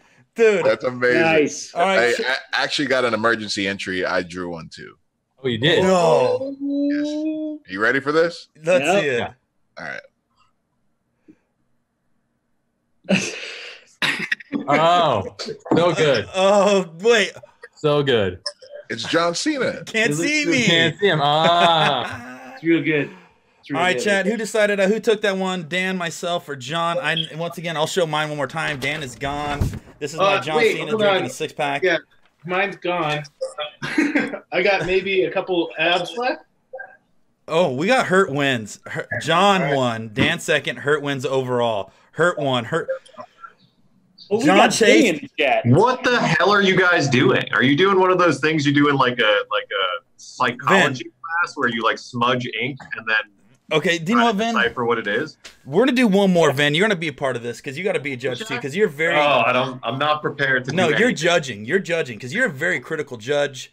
You have some hot boy cards. You know what art is. I feel like that's a minor dig, calling me super critical, but No. You're very critical because everything you build. Look your S14, very clean. Your Raptors, you had 12 of them. You shopped through 12 of them because you wanted the perfect one. We get it. You're gonna judge our drawing. We're gonna do one more, guys. We're gonna do one more. Why don't you spam in chat real quick? What do you want to see us draw? So we got Zach the judge, Hurt the judge, Vin the judge. You guys say what it is to draw. Judges, you pick on what we draw. Shout out to you pick them, we draw them. Dude, It's, you know what? I'd like to see the. chat. I'd like to see No, the. neutral drops out there. Yeah. What are they doing? Yeah, they're just hanging out. I think we should get them on the live stream, and they can show us a couple No Mercy reversies live. Let's do it, dude. Let's get that next 100%. week. Let's get that early next week. Yeah, neutral drop. You still in here? If so, I think I slid into your DM, so we'll talk. I think neutral drop may be behind the coronavirus because they didn't want to come out to the donut garage and get shown how to do a real seesaw burnout. Oh my god! Just put it out there. All right, so we're getting a lot of twerk stallions. You guys want to hit a twerk stallion? A lot of these guys want to see Hertz cards. Don't do this. To No, me. we're gonna do this to you because we're doing your 2020 livery too right now too. Do not do this. So to me. we're I'm gonna doing give a the minute. I'm gonna give a minute and a half for this one. Okay, so we're gonna do twerk stallion. Best drawing wins. We're trying to claim this Art Daddy title. John, Dan, and I are coming for you. We're going to take that title, and then we could be drawing designing Hoonigan shirts for the rest Wait, so of is our this an lives. art competition between you guys? It's me, Dan versus John. Who can draw the best shit? Yeah. Oh man, I'm really sure John's not going to win. We just took him out last time, so we're ready to do it again. Get it? All right, boys. All right, ready? twerk stallion. Here we go. Twerk And stallion. begin. 130. 1 minute 30 seconds on the clock. Start penciling or whatever you're playing All right. with there. And John, give us a play-by-play as you're drawing too, so these guys can know. Okay. Yeah, I'm drawing right now with a marker. That's good, John. Bold move. You guys are kind of doing. What type of tip? We talking fine tip or one of the fat boys? I'm using one of the Hoonigan Sharpies right here, so that's what I'm using. Okay, I'm already on my wheels right now. Oh, I'm barely starting right now, to be honest, because I had to decide what I was going to do. Man, this is terrifying.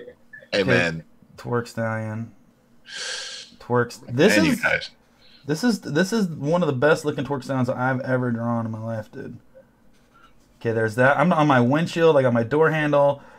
I want to add some. You're going full detail. You got door handle. I got door handles on it, dude. Vin, because I know you're the judge. Once again, this is meticulous, dude. I'd be interested to see what you would draw if the twerk stallion wasn't a car. Like, what is the twerk stallion not as a vehicle? You know, draw it as another figure. It would be you in a Speedo. honestly, I just picture Twerk Stallion personified as Meg the Stallion. Mine's fading away. Mine's fading away, but I'm gonna get out. Oh man! 6, 5, Man, you are so 4, creative. 2, and done. All right. Hold on. Mine's fading. The color was down here. How is I it? hope you just pull up a fully colored poster. All right, do you want me to go first? Yeah, pull it Well, off. Dan already went, so you'd be going second. All right. That was unnecessary disrespect. All right, so Dan has Dan. What was That's all I had, bud. Like, Dan? Show us again. Show us one more time what you have. I don't care if let's just see this because we're judging this. You know, I can almost draw. That's a beautiful RX-7. Good, nice work, Dan. All right, so I guess I'm gonna go second. This is I had to dig deep to draw this, right? This is I usually don't go in this much detail, but I decided to because once again we have some of the most critical automotive judges here. Here's my Twerk Stallion Hurt. Hope you enjoy, buddy. Yeah. That low mount wing. Scoot it over a little bit. I can't. Other direction. Other direction, Corey. There you go, bud. There you go. Oh, I like the detail in the hood. Yeah. Yeah. Is my wing? Oh man, Hurt. I see a common theme here. So no, that's a Small Country Labs wing. That's all I can draw at the time. Guys, man. Hurt. Why is everyone still on the hood? This is because they're super original. That's. It's just the best image that we have. All right, so that was my Dan got a hood. You saw my Twerk Stallion, aka the Squirt Stallion. John Chase, I'm counting on you. Okay, John. so my take was not going to draw the vehicle, but I'm going to draw it as it's just real fast. So it's actually a stallion with wheels on it.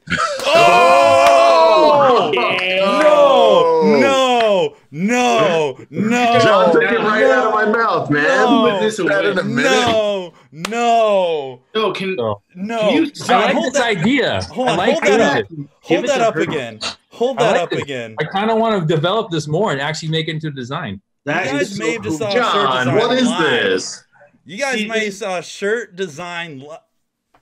This is why we don't battle. All right. Dude, John, that's not fair. Dan drew a piece of cheese. Dan drew a crab single. John straight up went, Dan, they're saying we got wrecked. Can we full screen that? Yeah, let's full screen that. Let me get Full screen let me get that on the that, full yeah. screen here. John, here, let me use this. Boom. Oh, All right, yeah, John, go ahead. Give us some of that. You guys. All right, So that's actually pretty sick. That is dope. Amazing. See, this It's is a good why- idea. Oh, good, John. There's no way you did that in 60 seconds. I just did it right there. He had Dude, empty that's papers. insane. But I like this because I like this idea because now I can just fill this sketchbook up all the time with these and we can start making designs out of it. It's a good idea for making concepts. That was wrecked. rowdy. We You got are too wrecked. talented, my We got friend. wrecked. All right, so here's my John Cena, guys. My John Cena, where I actually Corey. this is not John Cena anymore. This is John. This is John. All right, there's my John. I thought that was a pic of me. That's been. Here's my Squirt Stallion. All right, guys, let's get some ones in chat. Round of applause for John destroying us. You can keep the titles man, Art it was fun. Daddy. That was fun. Dude, my You know what's adrenaline funny was pumping a is little that- bit on that. This competition just turned into something so cool. Like, I actually want that. So Yeah, bad. that was actually amazing. Dude, you guys, let's get some Corey ones. Hosford drawing Corey Hosford was the best part. Dude, that was intense. That works. Okay, I should not put. Here's the problem: is I get my head swells up. I'm competing against one of the best drawers I know. I'm going to go all in, right? I got lit up. I got destroyed. I'm an idiot. Corey, you did pretty good, man. You're the only one in the competition who drew a car. So that's like counts for A second, something. is that a solid second? Did I finally podium for once in my life? I didn't say second because Dan's is pretty good, but you drew a car, so that's something. I drew a car. Mine just faded away. I actually started with the car. All right, guys. While we're waiting, Tony Angelo should be calling in any second now. Why don't we do this? Is he cool? Is he cool guying us right now? No. We were kind of cool guying him because we had to finish our YouTube. Oh, shit. Sorry, guys. But once again, before Tony gets on, we got to give a shout out to Falcon Tire, guys. These dudes, we've mentioned it before. You guys hear it. You guys see it in most of our videos. We go drifting on these tires. We go off-roading on these tires. You guys just did some crazy stuff in Sit Car the other day off-roading. From my understanding, I haven't seen it yet. Big shout out to our boy Chair Slayer too. Rob Chair Slayer throwing it down once again, rocking the Falcon logos on the side. Yeah, guys, in correlation with Falcon Tires, we did something. You guys did something very special with Falcon and Sit Car a couple weeks ago or last week, right? Where you guys took it off-roading. Is there anything we can sneak? We can sneak show them? Did you take any videos, Finn? Nothing good. I didn't either. Go back to that other screen. Yeah, I was thinking about this. I wish it didn't crop it wrong. I wanted to have a background of myself. Oh, that's still good. Just looking over your shoulder. Yeah. God, that's creepy. Tony Angelo, guys, can we let's get the round of applause for Tony Angelo showing up, coming here, hanging out on a Friday. One of the toughest guys I know. I don't mess with Tony because he usually gives me like a big knuckle sandwich. And we were talking, dude, Tony, we were talking about you yesterday, and there's this ritual at SEMA where the punching bag. Yeah, you don't want it. Gets destroyed. My favorite. You don't want it, Tony. You can't take it. Don't be sad.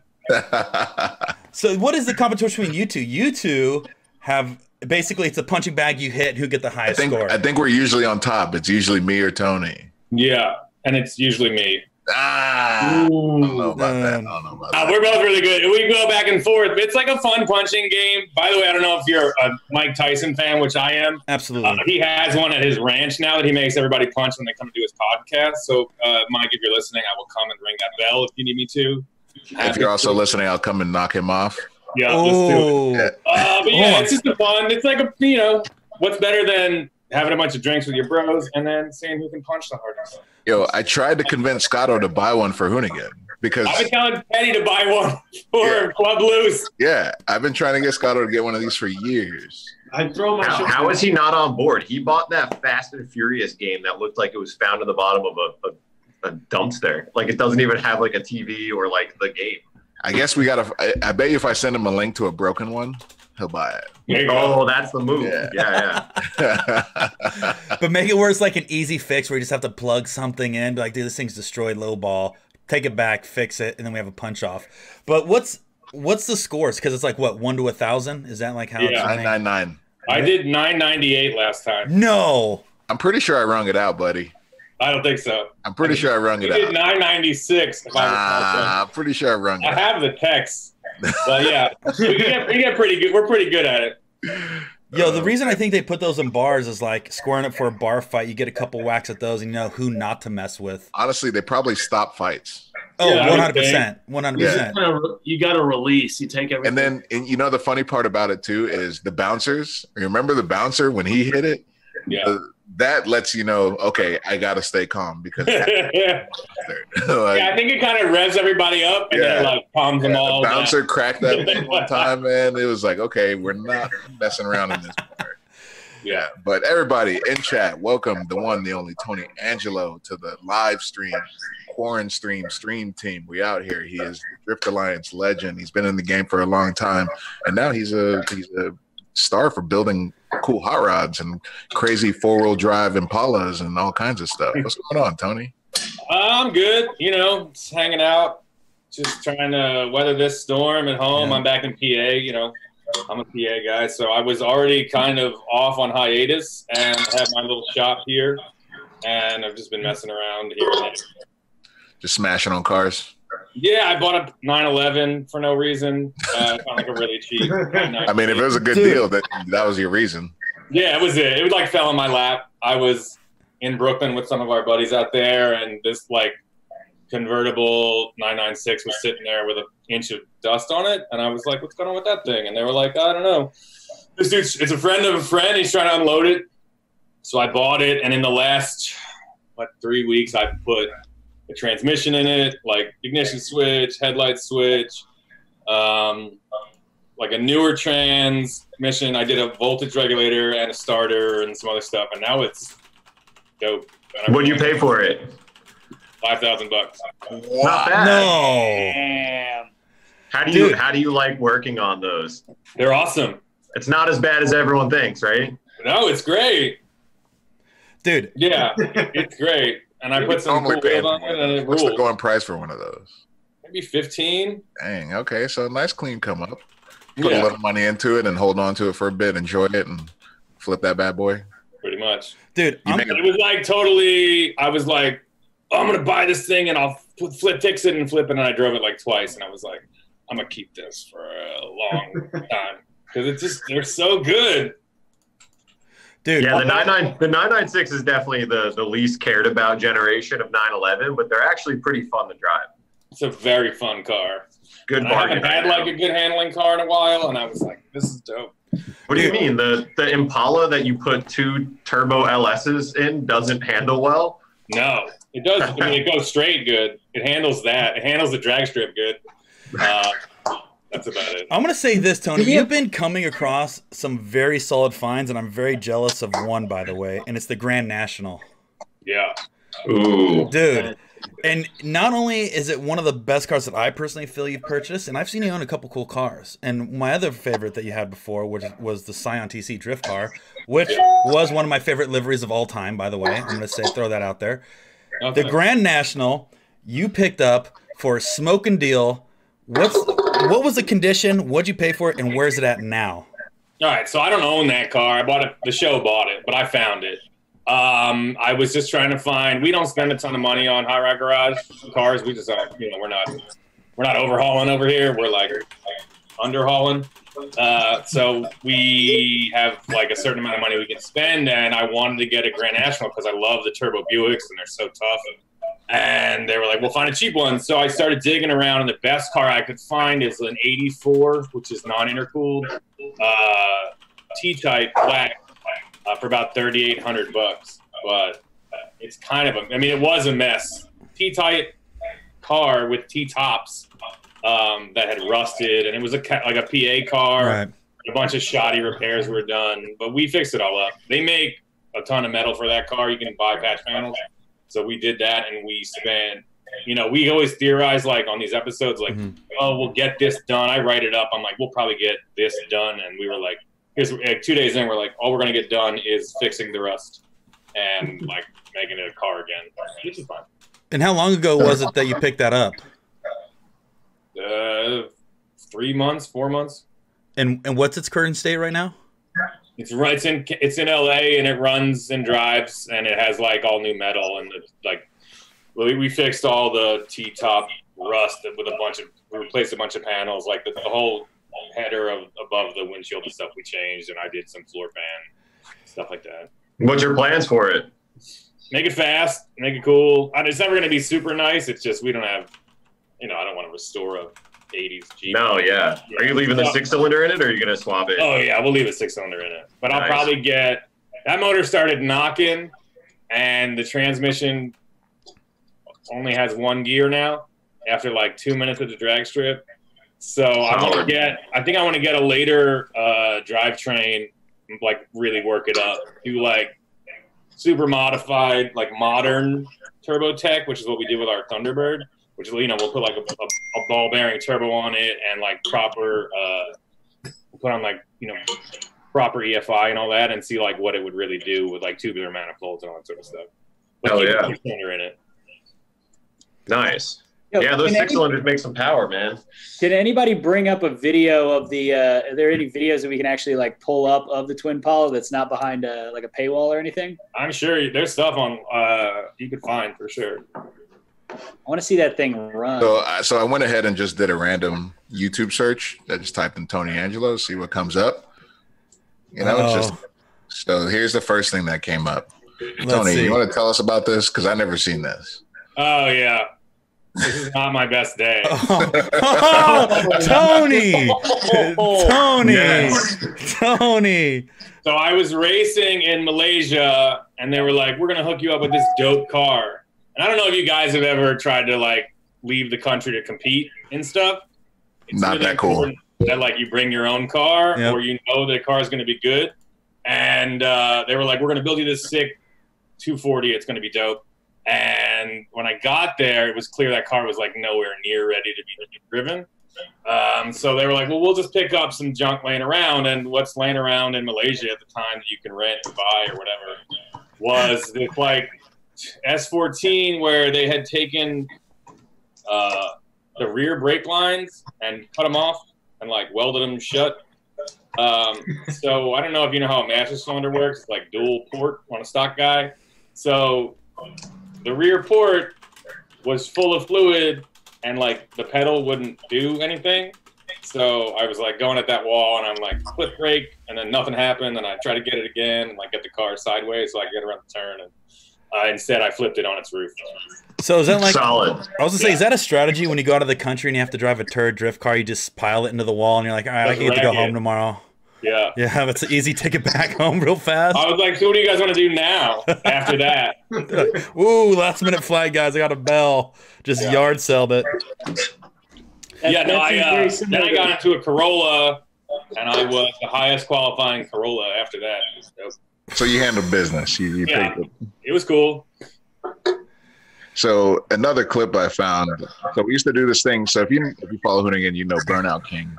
Well, before Burnout Kings, it used to be called Hoonigan Friday. And back in 2013, Tony Angelo, we would hit him up and say, "Hey, can you do a burnout? You want to be a part of Hoonigan Friday?" And he was always down. So here's a little reminisce. He even got some pyrotechnics. Oh yeah. That was a little missile car you built because all the boys were in a missile car phase. I can't hear it. What was that? A Jay-Z car or no? Yeah. It's a 1JZ VVTi motor. Nice. It was a dirt cheap setup. Because those also came with a V8, right? Was it a 1UZ that came in that thing? That one, yeah, that car. SC400. I had turbo stock, 2J GT E or whatever, and then that blew up, and I put in a 1JZ in it, which ripped. Nice. I had these idiots shoot Roman candles. This video is very Tony Angelo right here, and I'll tell you one of my favorite moments of Tony Angelo out on track in Formula Drift. This was I believe it was in Atlanta, Tony. We were out there, and you ended up having tons of issues. I think that's the time where you ended up crashing during warm up. Your crew stayed up fixing it, or I don't know if it was that time or another time. But anyways, you went through this crazy deal, crashed your car, you ended up fixing it. I remember rolling up next to you on grid, and you ended up qualifying. And you know how hard this dude punches. I watched you punch your roof probably 12 times. Oh, I remember that. And I'm freaking out, dude. I'm watching this guy just drilling his roof. I'm like grabbing my hand. I'm all suited up. I'm like, this dude's a nutcase. There's something wrong with him. I walk over to Tony's car, and this is in the TC, by the way.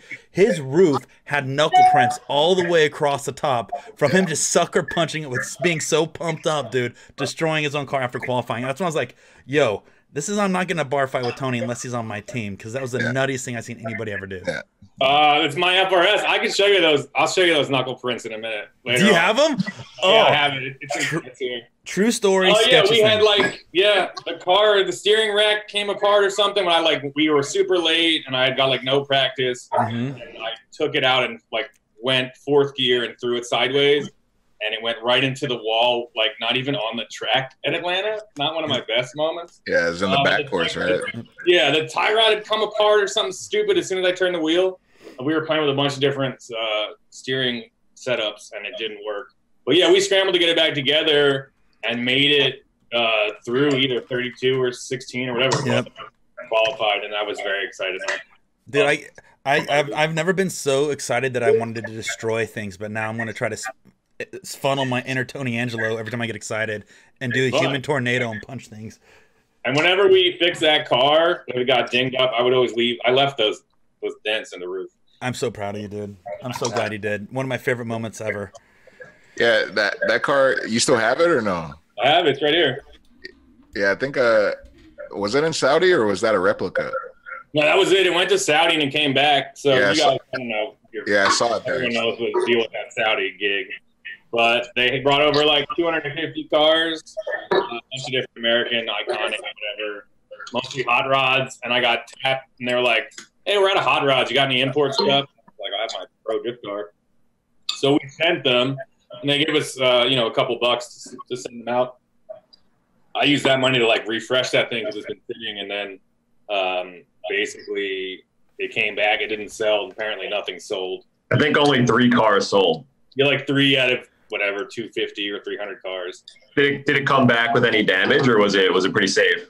No, it looks good. I've heard some horror stories. I haven't tried to fire it up yet, but I disabled everything. I put a big list in there. I was like, hey, don't drive this car. You're going to kill yourself. Super gnarly race car. Please don't. So I don't think it ever got fired up. But yeah, I heard nice. I heard its stuff fell off, got pretty banged up, and so I heard some horror stories. Yeah. I heard some stuff too. Yeah, 2 of our cars just in shipping caught on fire, and the shark car got broken all in shipping. It was crazy. Yeah, I don't know how that happened. I mean, shipping was a bitch for us guys. So I don't know. It came back on fire. Tony, so one other thing too, dude, is like obviously you've had a long career in drifting. You're one of the OG Drift Alliance guys. You've done a lot for the sports. You probably had one of the hardest, most difficult jobs in motorsports, which was being a Formula Drift judge, which that's like a job in itself and probably very brutal. But you were able to do a lot of things as soon as you left drifting. What kind of caused or what forced you to do that transition from being an FD judge, FD driver, and then now doing everything that you were doing? How did this all pan out? Because for me, hey, I'm ready to be Tony Angelo Jr., you know what I'm saying? Well, it just sort of happened. I mean, like, at the end of, what's the last year I drove? 2014? I knew I wasn't getting the support I needed to, like, be competitive, and I'd been in this game long enough that I was like, it's crazy if you're not sitting on, you know, your dad's wallet and you need to, like pay for everything through sponsors. If you have a bad year or two, it's like a very slippery slope because you have a bad year and then your sponsor, you can't get, what you really need to do is go to your sponsor and be like, I need more than I got last year because I need more support, more development. The car's got to be better, blah, blah, blah. But they look at it and they're like, well, you were worse than you were the year before, or whatever it is. It's really tough to come back swinging. So I just knew that I wasn't going to get the support I needed to be really competitive. And I was sort of tired of it. I had done Formula D for 10 years between judging and driving. And I'd had, plenty of success and plenty of, great qualifying spots and good finishes and whatever. And I was like, this is awesome. And all I ever really wanted to do was just go out and drive with the best and like see if I could hang with those guys. And I felt like I did that and I was ready to move on. And I knew that sort of like video would be the next move for me. And I don't know if you guys remember, but it was 2014. There was like crazy awful winners like the year before. And it said that we're going to have another terrible one. And I was living in Northeast Philly at the time, and I had a pretty cool shop. But I wanted to go out west and just kind of avoid the winter. It was like polar vortex misery. And I went out, and I was going to do stunt driving stuff. I've done a bunch of stunt driving for commercials and stuff. And I was going to try to get more of that work while the weather was nice. And I was out there, and I'd heard, I don't know if you guys know, but like, so Hot Rod Garage, the show I host full time, Mike Finnegan and Dave Freiberger from Roadkill used to host it. And they put out into the world that like, basically Finnegan was moving to Georgia or had moved to Georgia and didn't have time to do it anymore. And more or less I said I would, they put something out like, hey, we need a host for this. And it was like a YouTube submission thing and all this craziness. And I actually went to Hoonigan with Scotto and hold on. I'd gone to Scotto and I did like a little submission shoot with his Nova. And I submitted it. I never heard anything. And I kept doing like whatever I could do, stunt work, blah, blah, blah, to sort of like propel my career. And I hadn't heard anything about this, and they never announced anything. And I was like, I wonder if we're getting ready to move home. I was staying in I had like a 3-month lease at a buddy's place, and we were getting ready to move home. And I just wanted to check in with Motor Trend and see if that spot still existed.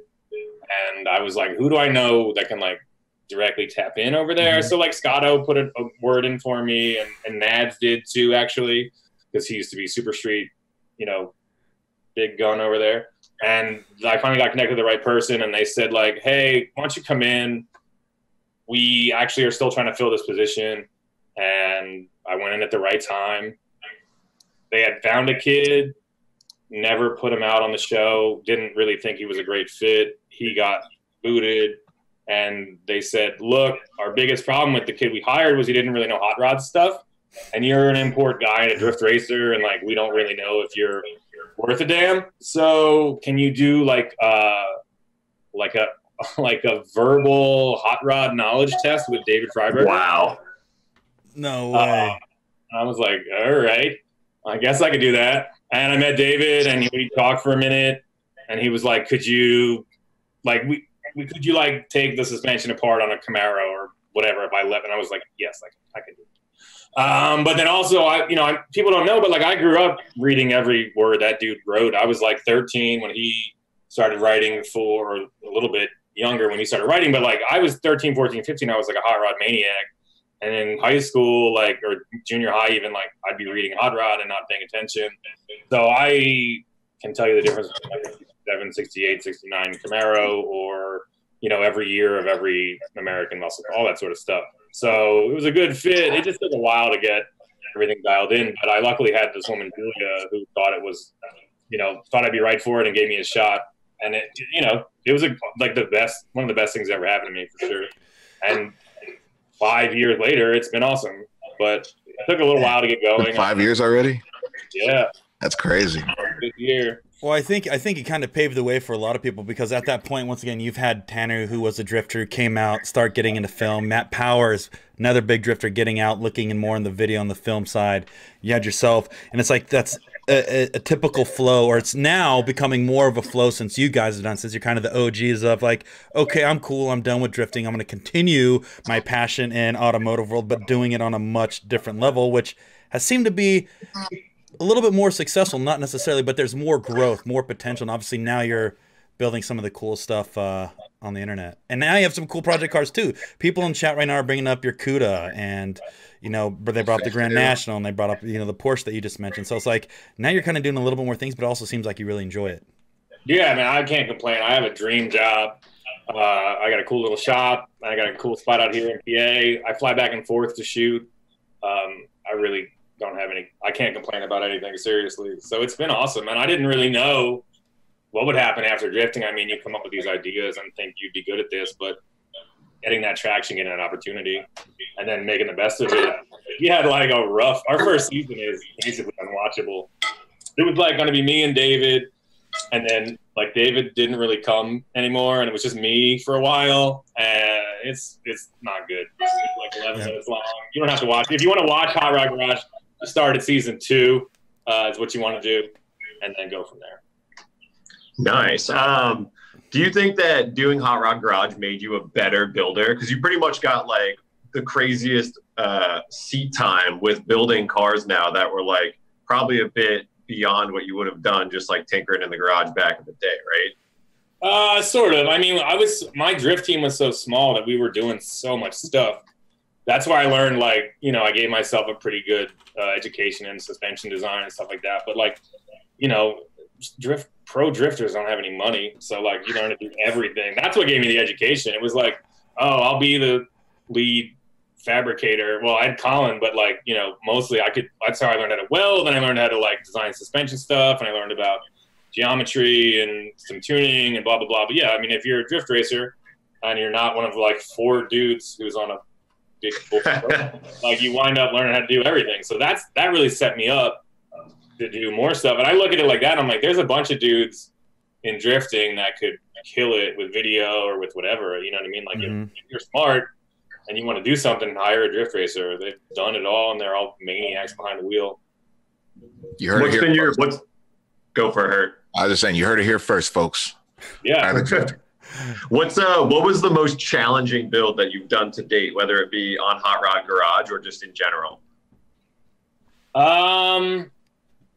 It's weird. Like we've done, I mean, honestly, it's been a blur, but a lot of the stuff we do isn't crazy over the top on my show, Hot Rod Garage. It's like, it's attainable stuff you could do with your buddies. But there's like, when we did my drift CUDA, there was like no real guidebook on it. So that was really tough. And we had to get it ready for SEMA. So we built the whole thing in like 6 weeks, and it was like, how can we get this motor in? How can we get this stuff going like this quickly and still make it sort of worth a damn? So we worked super hard on that. Just to make it all, like, a car in 6 weeks is tough enough, but like making it basically ready to drive or close to it was super hard. And no one's built a drift CUDA before, really, so you can kind of start from scratch. Yeah. What's the sketchiest car you've driven or put together? The Twin Pala, for sure.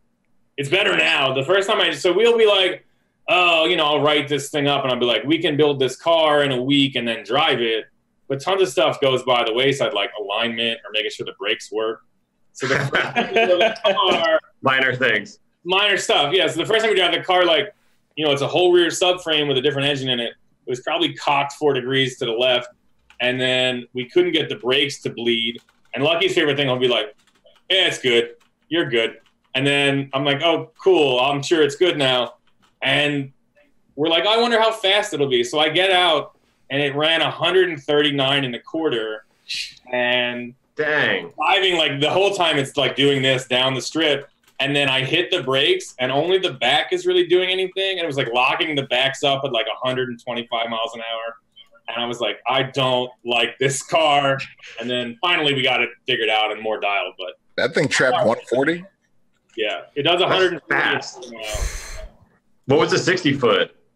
Not great. It wasn't even like, it was just dropping the back end on the ground because we didn't have it dialed in yet. But it should do 9s would be my guess when we get it back out on the track. You're a maniac. I found a bootleg clip. There you go. Yeah. What's up, Lucky? Favorite days of all time. I love that it looks stock. Oh, it's so good. Ooh.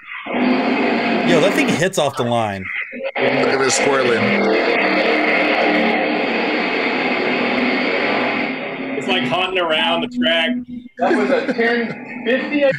Hey, John, you think? Oh, is he in? Oh, he's not in here. So what power did that make individually? Like each.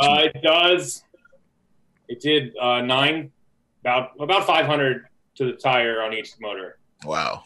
That's sick. How close did they horsepower car? How close did they dyno like each setup? Were they pretty much like spot on? Yeah, within 30 or something. And then we did stuff like the charge piping on the back motor is 6 inches long, and on the front motor it's like 12 feet long. So we just go, it'll probably be, like people. My favorite thing, every comment was like, "How are you guys going to sync these transmissions?" And I'm like, don't care. I'm just going to point it down the strip. And then they shift whenever they want to shift, and we're going to get there eventually. So that's what we did, and it was fine. That's the right mentality for sure. The front motor probably makes more power. Right? About that. What about like wheel spin? Would the front spin versus the rear, and that change of gear strange or? Probably, yeah. That's really weird, right? Like if the front tires let go, and then the rear picks up the slack or vice versa? So our theory was like the back will squat, which it does like crazy, and put a bunch of weight down and launch it out of the hole. And then by the time the front has more boost because of the charge pipes, like it'll be able to pull it. But what it does is it launches, and then the front gets boost and it levels because it's pulling so hard. And then it kind of does this again. And honestly, it's like it's like driving a spaceship. It's the crazy. All right, by the way, I landed with this guy. That car runs a 7-second car. The thing looks like a boat in the water trying to plane out. Yeah, so we got to Maple Grove, and we're like, how can we get this tested? And they were super cool. They let us in and whatever. And we're like, I'm telling you right now, they didn't I went to tech. Right, so the guy's gonna make sure you're safe. He's gonna make sure you don't kill yourself out there. You have some idea what you're doing. I'm not kidding, and nothing against Maple Grove. He saw a 2009 Impala. He didn't get out of the tech booth. He took his head and he goes, "Is that a helmet?" I was like, "Yup." He was like, "You're good." That's amazing. Yeah. Hey, and real quick, the engine is literally sitting in the back seat, right? Basically, yeah. Yeah, I found a picture here. It looks like it's tucked right in the back seat. And then the turbos are literally right behind the rear tires. Mm-hmm.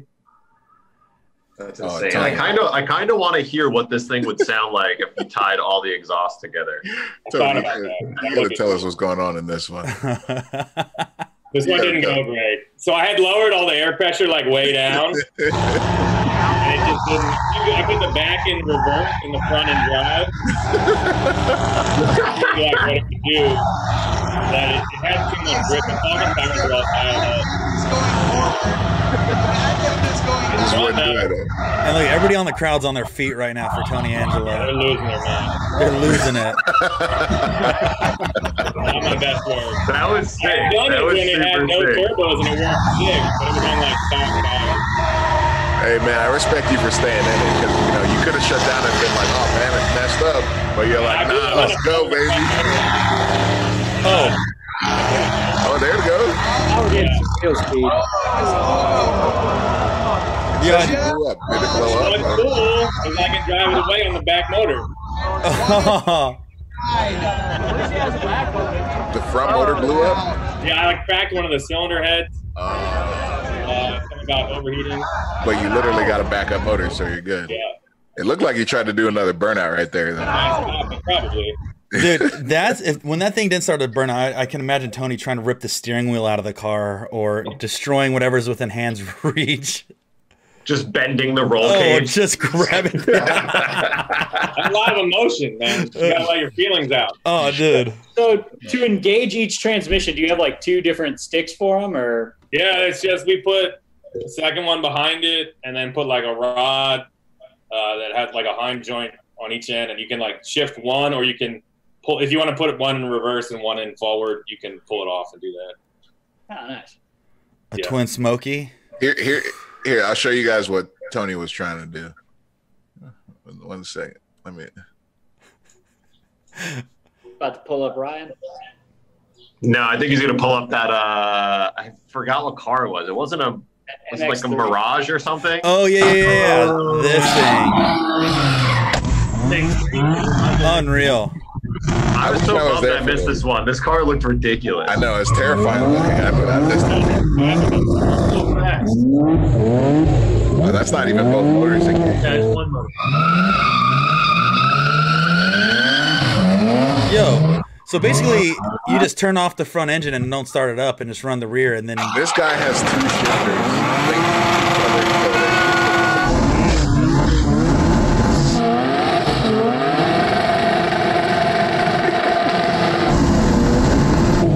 Oh man. Yeah, I love that. Did he do a forward and reverse one too? Yeah, I think he was forward and reverse. If you scrub back a little bit, it's in there. Yeah. Whatever. Yeah, that twin engine thing. So now, Tony, that you got the Twin Paul and a bunch of these other projects, what do you have coming down the pipeline now? Well, no, hold on. Before we move on, okay. Someone from the chat kept asking what happened to the bone marrow, and I want to know also because I love that car. We still have it. It's working good. It's like dialed in. We took it out once this year. All of our stuff, like our whole rollout for this year, got pushed back. It's all going to come out later in the year, but with everything that's going on, it might not be that much later. But that car, was like, that car is super special to me, but everyone like wants to know, how fast can you go for cheap? That's like the American dream. So that was my first one when I was like, let me build the cheapest car I can. I was pitching all these ideas at the time, and that one finally got some traction, and that was our first big episode. We were on YouTube, like, that hit 2 million views or whatever, and people were pumped on it. It's like, your average turbo LS, but we counted like every penny and like kept it very real and wound up going 10s for like a little over 10 grand because we got, we had a couple things break and a couple, stuff happens. Yeah. I like how you described 10s for 10 as the American dream. That's amazing. Right. Where'd you go? No, Vin disappeared. So now you're obviously at your shop now, and if I can, here we go. What do we got, Zach? We got the bone marrow here. Okay, yeah. We have a reference, but so you got a second gen Camaro with a truck LS and a Turbo on it. You got it. Yeah, pretty much. And they didn't make, that's like CX Racing stuff at the time. Okay. They didn't make a Camaro kit, so I wound up cutting up a Silverado kit and making it all fit and just doing our best. It wound up doing like 570 at the tires. Wait a second. They make a Silverado kit? Yeah, I'm pretty good. Yeah. Oh man, that thing's cool, man. Yeah. Budget LS turbos are sick. Hey, so Tony, second gen or third gen Camaro, what would you pick if you had to own one?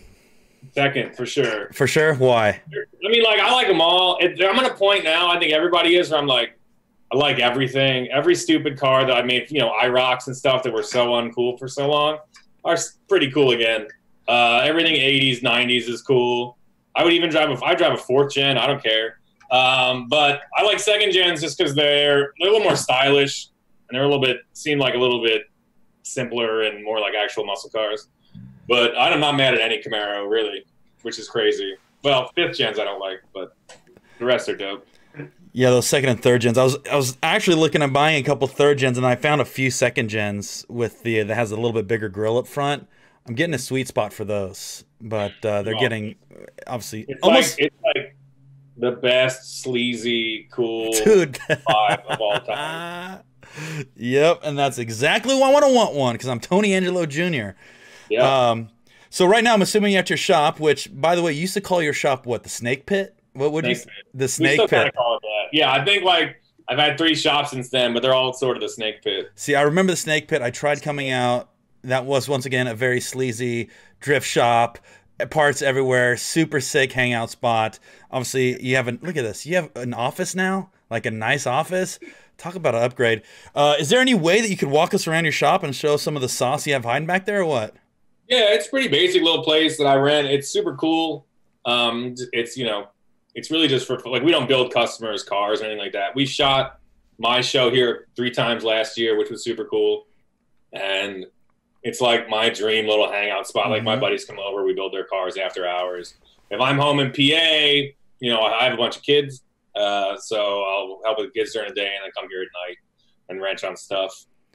Dude, So it seems like everybody that has kids gets this crazy dad power and does a lot of cool things. It's like, as soon as you got that dad power, Snake Pit has evolved, dude. Yeah, I mean, like, it's a very, you know, I don't know how many dads are watching, but it's the best. I mean, it's like, you're like, you're not going to stop. It gives you a lot of motivation, a lot of energy, it's a ton of work, but you know, it's all business now. Like, I'm sure Hurt knows what it's like. I'm sure he's out there earning and burning for his kid. Yeah, definitely turns you into overdrive for sure. Get you going.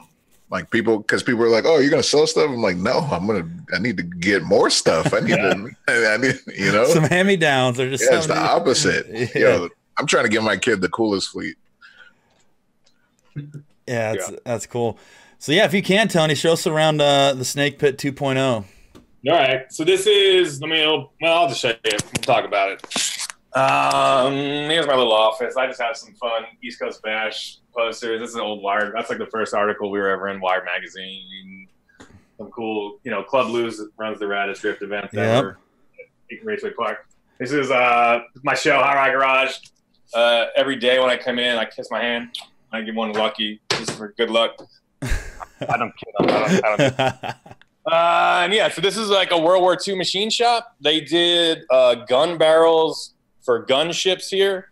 So you would have something like that. That would be the shop you're in. Yeah. So there's a gantry crane that used to lift up the barrels, and there'd be machines all over the floor, giant lathes. The back actually has a false floor because the barrels were so long that they had to like put them into the floor. They're like 20 feet long or whatever, and there'd be a giant boring machine that would go down. They've since built this sort of back area, but let's see. It's can you see everything? It's all Mopars right now. Yeah, no, and that's the thing we want to see. Yeah, please show us around. Obviously, the tooling and things like that. And I think what this shows is you don't need a massive facility. You can have some very simple, basic tools and get a lot of work done. And even yesterday, we looked. Forsberg took us around his shop, and he's building 2 FD cars in there right now, amongst a bunch of other things. So it's nice for somebody like you to show us what it takes to have a very mild, small, successful shop. Yeah, so I've got, you know, a little Eastwood air compressor. That's like the twin screw. It's super quiet. It's dope, but it's really small footprint because I don't have a ton of room. You know, Miller 211 I've had forever. I have a Synchro Wave TIG. This cool Eastwood teardown table that I actually put like half the twin Paula on. We had to reinforce it because we put like 2,000 pounds on it. I've got a couple of Boxo boxes and nothing super crazy as far as fab goes. I do happen to have like maybe one of the most talented fab guys in the back shop. Colin Wolf is back there. Oh yeah, he's a monster. Yep. I don't need to get too crazy, but I've got you know, drill press, Eastwood shear, and their little bandsaw, Eastwood tire machine, which is super dope. The place is a kind of a train wreck right now. Oh, good, dude. Spring cleaning. It's real shop life. But yeah, it's like I said, we're usually in here at night drinking beers after our real responsibilities are over. It's very fun. This car is the only one that's not mine here. This is my buddy Pat's.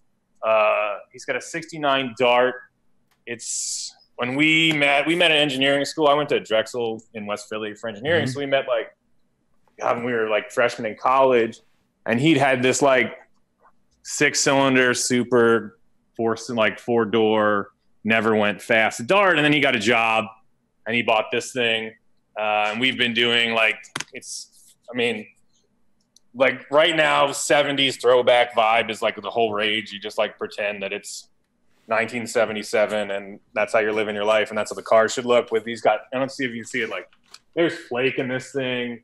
It's purple. It's got like all this different rainbow flake in it, but it's got a worked up small block, Hemi 4-speed we stuck under there.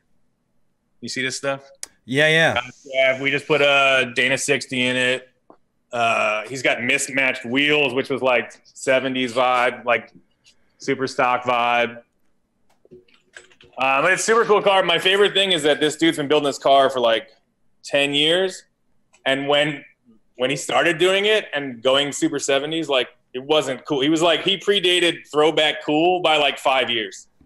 But that's the kind of dude he is. He just does what he likes, and like I guess the whole world kind of caught up with him. So where that project stands right now, how much more time do you think it needs to be dumped in it before it's ready to go? Maybe a week of beer drinking and goofing around after hours. It's got the motors in it, trans is in it, drivelines, and it needs wiring, it needs gauges, it needs an interior, stuff like that. But I'm hoping to get it. It's never been fired up. He bought a crate 360, put in a big cam and different heads and stuff. He's got a bunch of very cool parts. Like Stahl was like this big header company that was local. We have a ton of like racing stuff here. Mm-hmm. They were like going out of business. He bought like one of the last set of headers for it. They go through the fender well and stuff. He's got a tunnel ram on it. All this racer brown cams. It's all like very cool, fun parts on there. Yep. But yeah, I would say another week if we came in here hard, he'd have like a fully complete car. Nice. It's crazy what you can do in a shop. And everybody's saying, yo, Tony, your shop's messy because you actually do work. Respect to that. Sure. So, that's what happens. And then below you got the CUDA, dude. The fishtail. I got like CUDA here. I just had Colin put a super gnarly cage in it because I do want to take it out and do some driving in it, get some events done in it. So he did. Colin is a wizard fabricator. Didn't Colin help Scotto with the Nova? He did. He helped Scotto with the Nova. He does his own stuff here. He's working with Vaughn right now in North Carolina, doing a bunch of top secret stuff. He's really impressive. His work is you can see, like, I've never met anyone like his attention to detail is bananas. I'll be like, hey, Colin, how do I weld this metal? And the answer is like 35 minutes long. I'm like, all right, you just do it.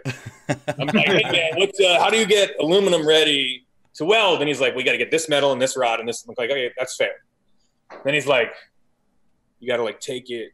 And the way I use the brush, I go down the grain of the metal. I'm like, all right, man, slow down. Like, you do it. Let me know when it's done.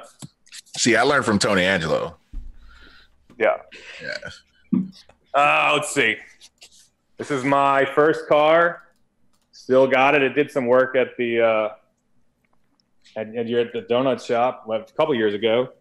This is 71 340 Dodge Demon. Original matching numbers car. I took it on the show. It had been sitting. I hadn't driven it for like 15 years or something. We refreshed the motor.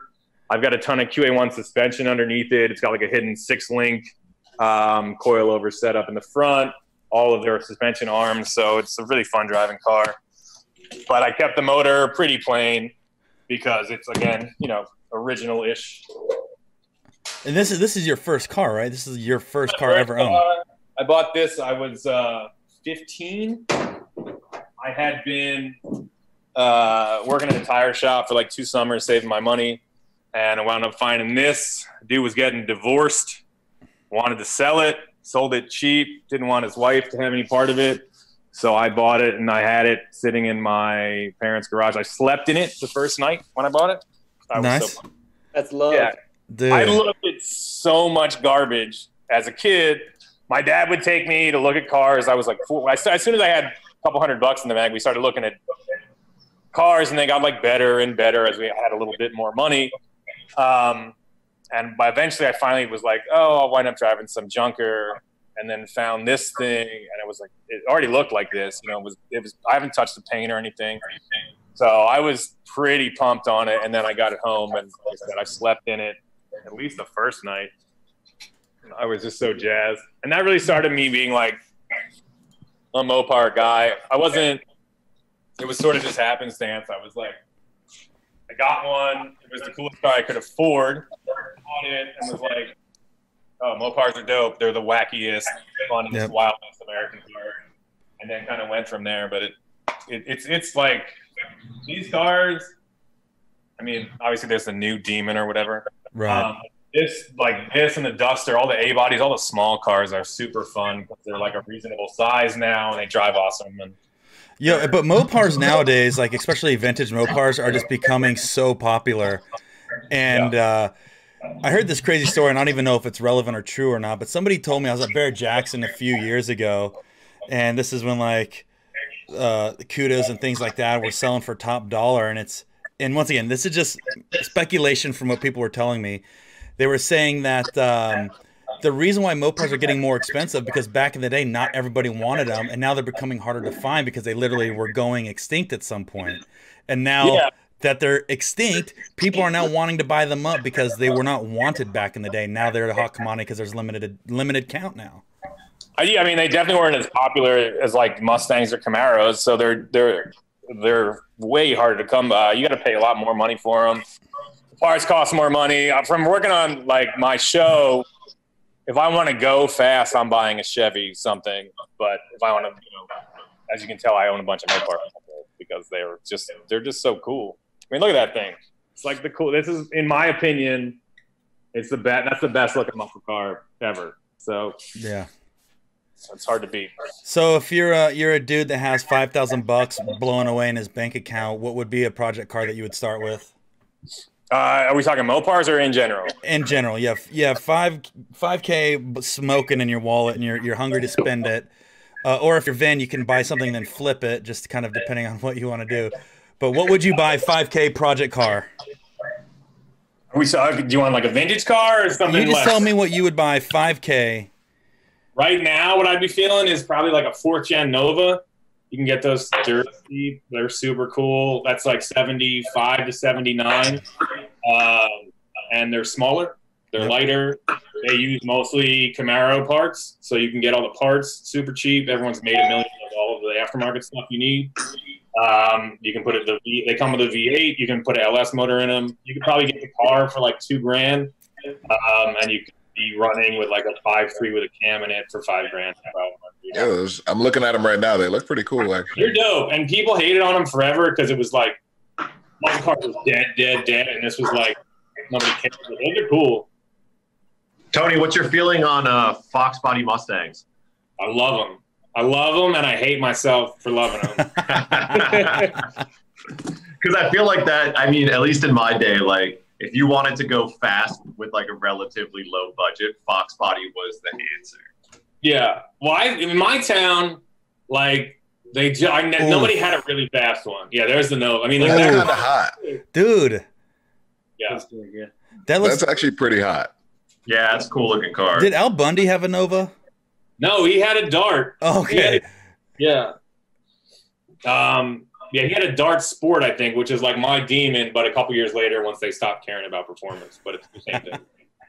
Yeah, that Nova's cool. There's also like 3 other versions of it. There's the Buick, Apollo, they called it, and Olds Omega. It's all the same car. So with doing all this American muscle stuff now, did you kind of fizzle out of the import stuff, or do you still kind of have a taste for that too? No, I do. I got a 240 outside with a SR20 motor in it that one of my buddies had that I'm going to build up like a fun, you know, do we still call them missile cars? Is that a thing we do? I don't know. Wait to crash into it, whatever you call it. Yeah, with that. Yeah, it should be good. It's like rusted into the ground. It was sitting like literally rusting into the ground for a long time, so it'll just be a beater. But it'll be super fun, and I want to get it rocking. I don't even know who makes parts for this stuff anymore, so I want to get that started, get that ready to rock. and take it to E-Town and just have fun drifting with it. So You were saying, did you still have the FRS at your shop? I do. Well, yeah, it's in Colin's shop right now.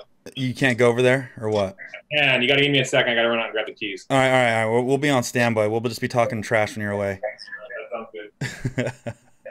Man, that Tony guy, huh? Dude, what do you think about Tony showing off his cool collector cars? We're over here. I have a blown up Turd 240, Mopar or no car. Tony's just swinging it on us.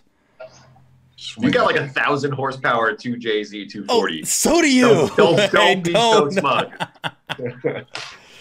Yo, though, if you could, Vin, if you can get you're already a Ford dude, because I've seen, once again, you've gone through a dozen Raptors.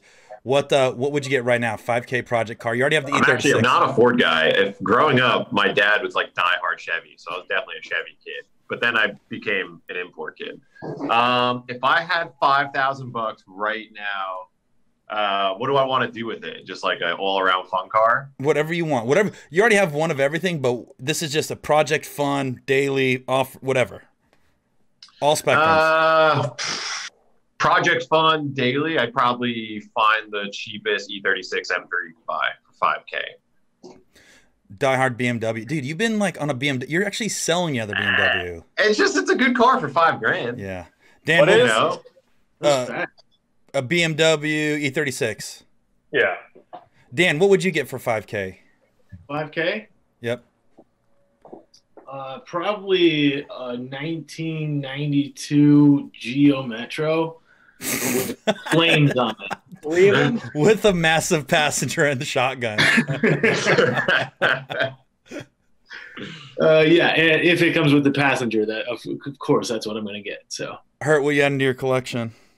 SRT4, man. I already told you. Oh, wait. How much are SRT4s? $5,000. What about a Caliber? Do they have a SRT Caliber? If it's not a neon, I don't want it. That was one of the fastest cars that they made, I think. The neons they're just bigger SR neons. Yeah. Can I tell you a story about whoa. I just searched on Craigslist and there is 0 SRT4 neons for sale. I found 3 of them. They're $5,000 each. Yeah, I'm going to tell you something real quick Where about are you neon. looking at them? On Craigslist. What? Dude, the first neon I ever rode in was in a non-SRT4, and this was like in 1998 when the first version Ugly Ones came out. And my buddy had a friend. He's like, wait, did they have a second generation that was nice? No, there's only one gen. There was like an early 90s one. Oh, no, I just meant of the SRT4. Yeah, I'm going back before that, dude. This was like 1998.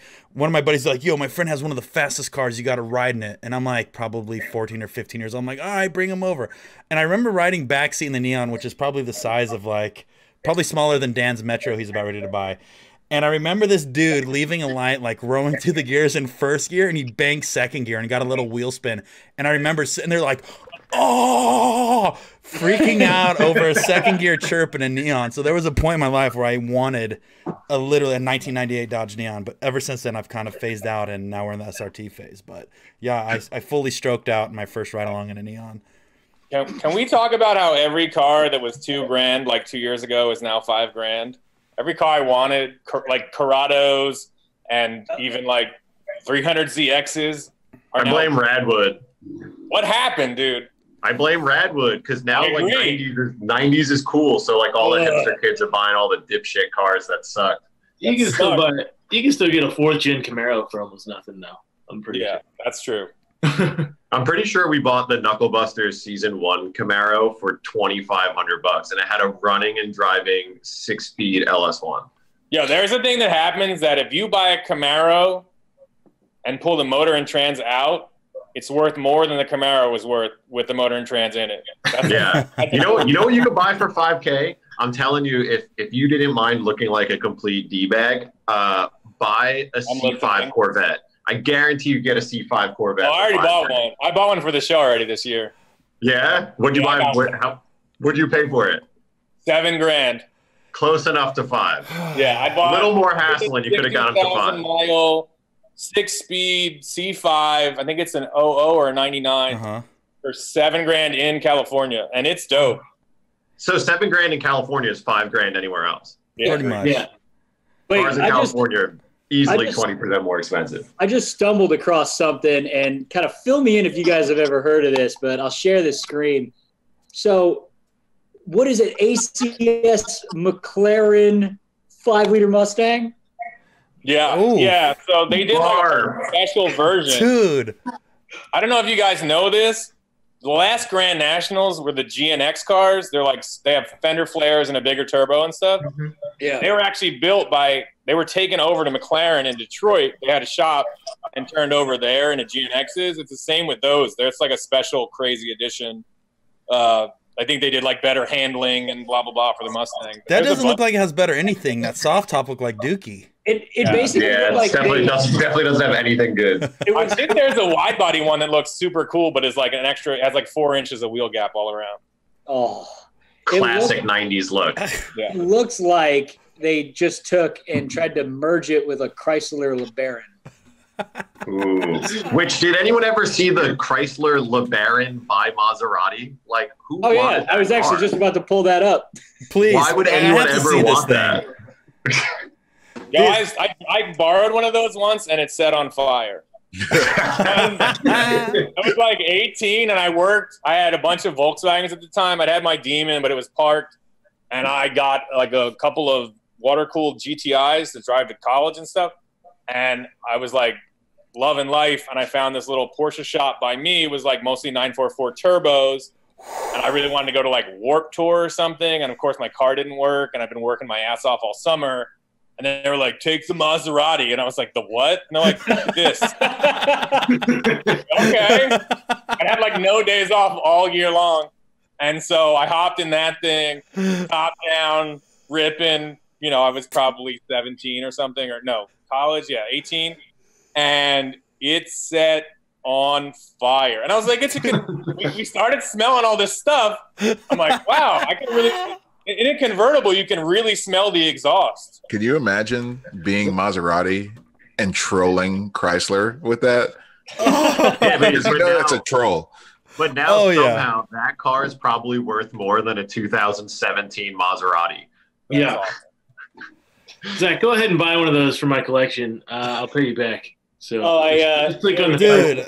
I'll put it in my collection. Can you imagine rolling up to school in a Maserati Chrysler? I bet, dude, Tony, how bad daddy were you then? I bet everybody was just throwing him for like 2 hours, dude. I never got to Warped Tour, dude. Oh, I'd be pissed.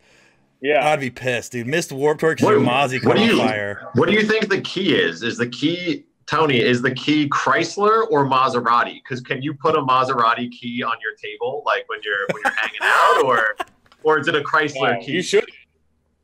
You got to, everyone goes, oh, you have a Maserati, and then you got to start this conversation every time. Well, yeah, sort of. Well, let me tell you the story of this car build that nobody wants to hear about. By then, she has walked away from your table and is no longer interested. Or you pull out one of those janitor key racks that has like 60 keys on it in your pocket. All right, Tony, are you you're in the next door shop? Dude. Yeah. Zach, solid find, dude, on that Mustang. Holy shit.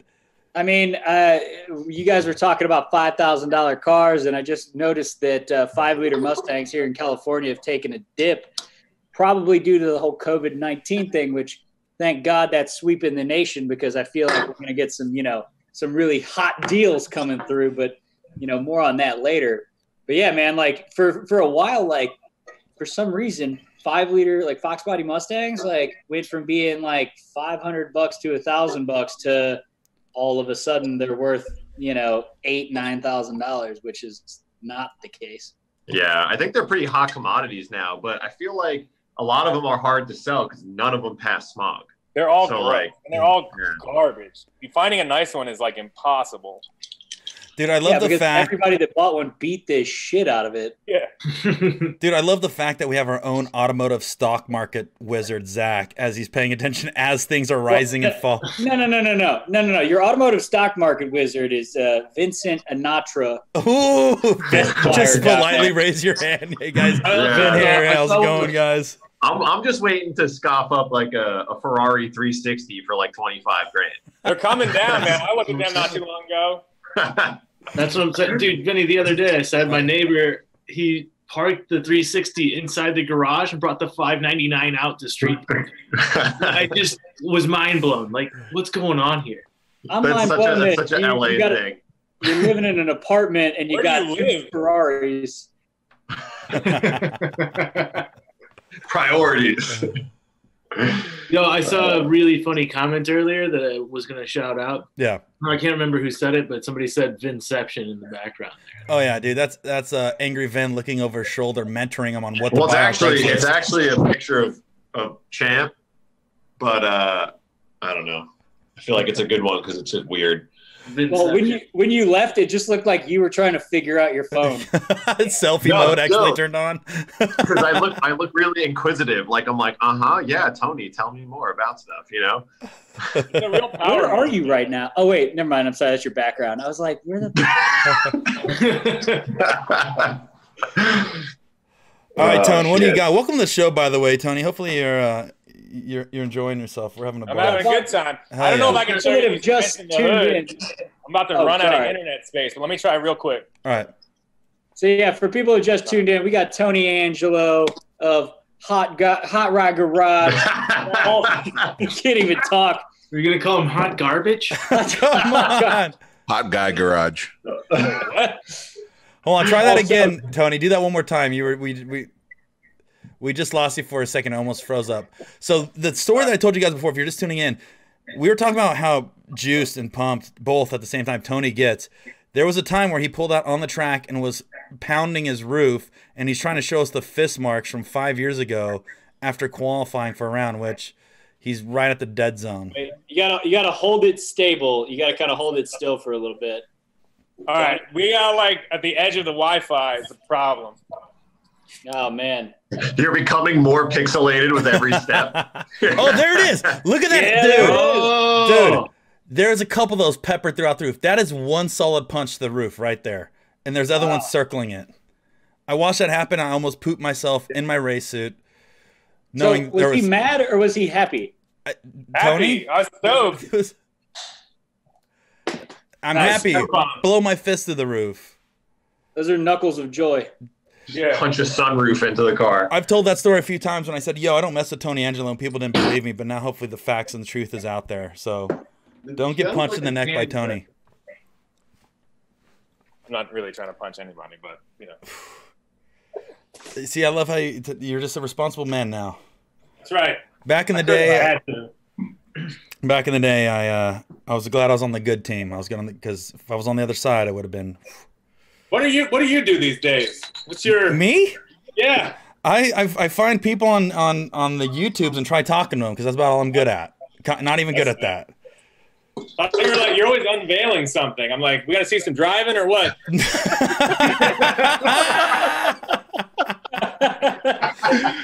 It's the hype train, Tone.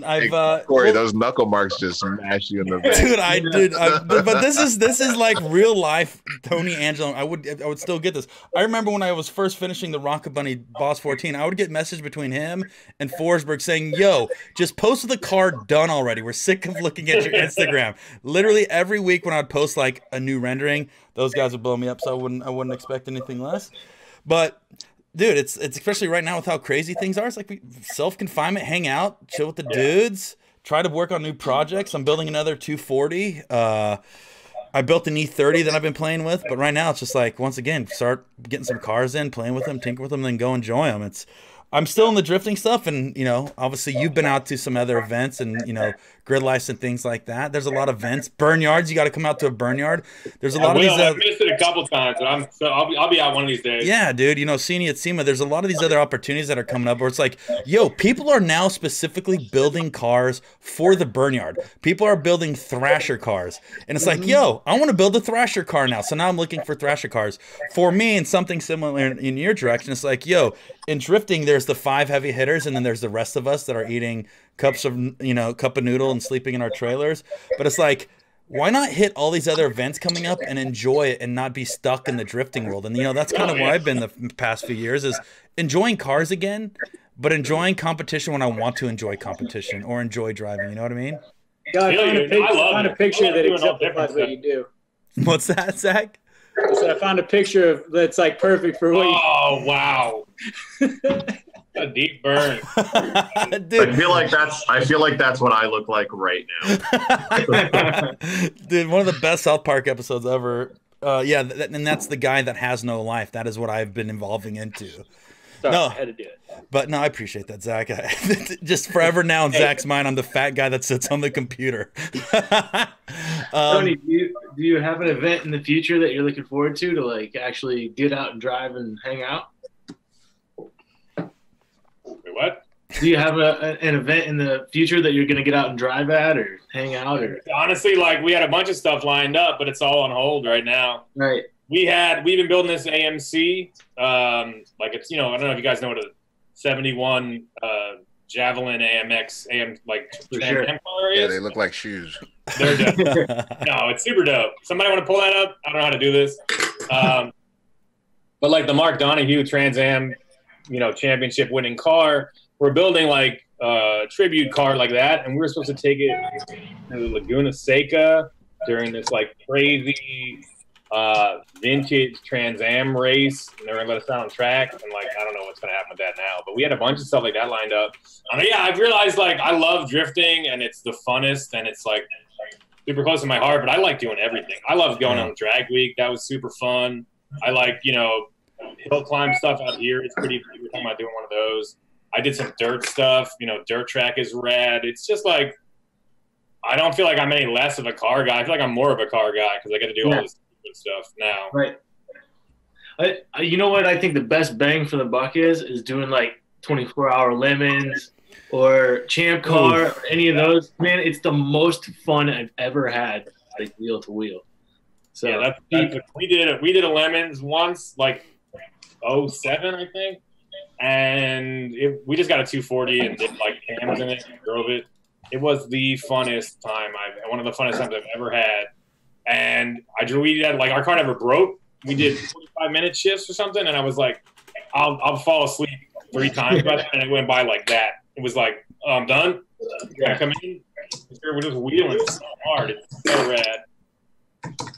Yeah, you just start chasing after people. Did anybody find a photo of that car? Let me see here. No, but I found a picture of Zach. You guys won't be able to see it, but I did find a picture of Zach. Hold on a second. Only chat will see it. You can send it to me and I'll go live with it. Okay, I think I'm just gonna let it sit right here. Just stay like that, Zach. Let me keep you on stream here. That's it's better that you don't see it. All right. That's all I had. That's throwback Zach. Wait, where is it at? It's on YouTube. Do you know? I kept it hidden. How do you YouTube? You already missed it, Zach. I'll send it to you later. I'll send it to you. Damn it. That's for YouTube only. YouTube only. Oh, that's good. I saw it. Man. Oh no. Damn, I never had hair that good. I have a couple in archives, Zach. I have a couple in the archives that when we do our next burn yard, we're gonna go full retro. So we gotta get ready, dude. Full 80s. If anybody if we can send all of our viewers to go over to Coors Instagram and then tell them to make larger bottles, because I feel like a child when I drink these. You got banquets? What are you holding on to? Always. Oh, the best. Look, man. Here's the thing. Bandit drove long and hard, 24 hours, to make sure that came from the Texarkana border to Atlanta, Georgia. That's it. But you got to find a Trans Am one. You got to look up like, look Trans Am. Look at so sick. That's heavy. Here, let me move this hot. up. That is sick. Yo, that is hot.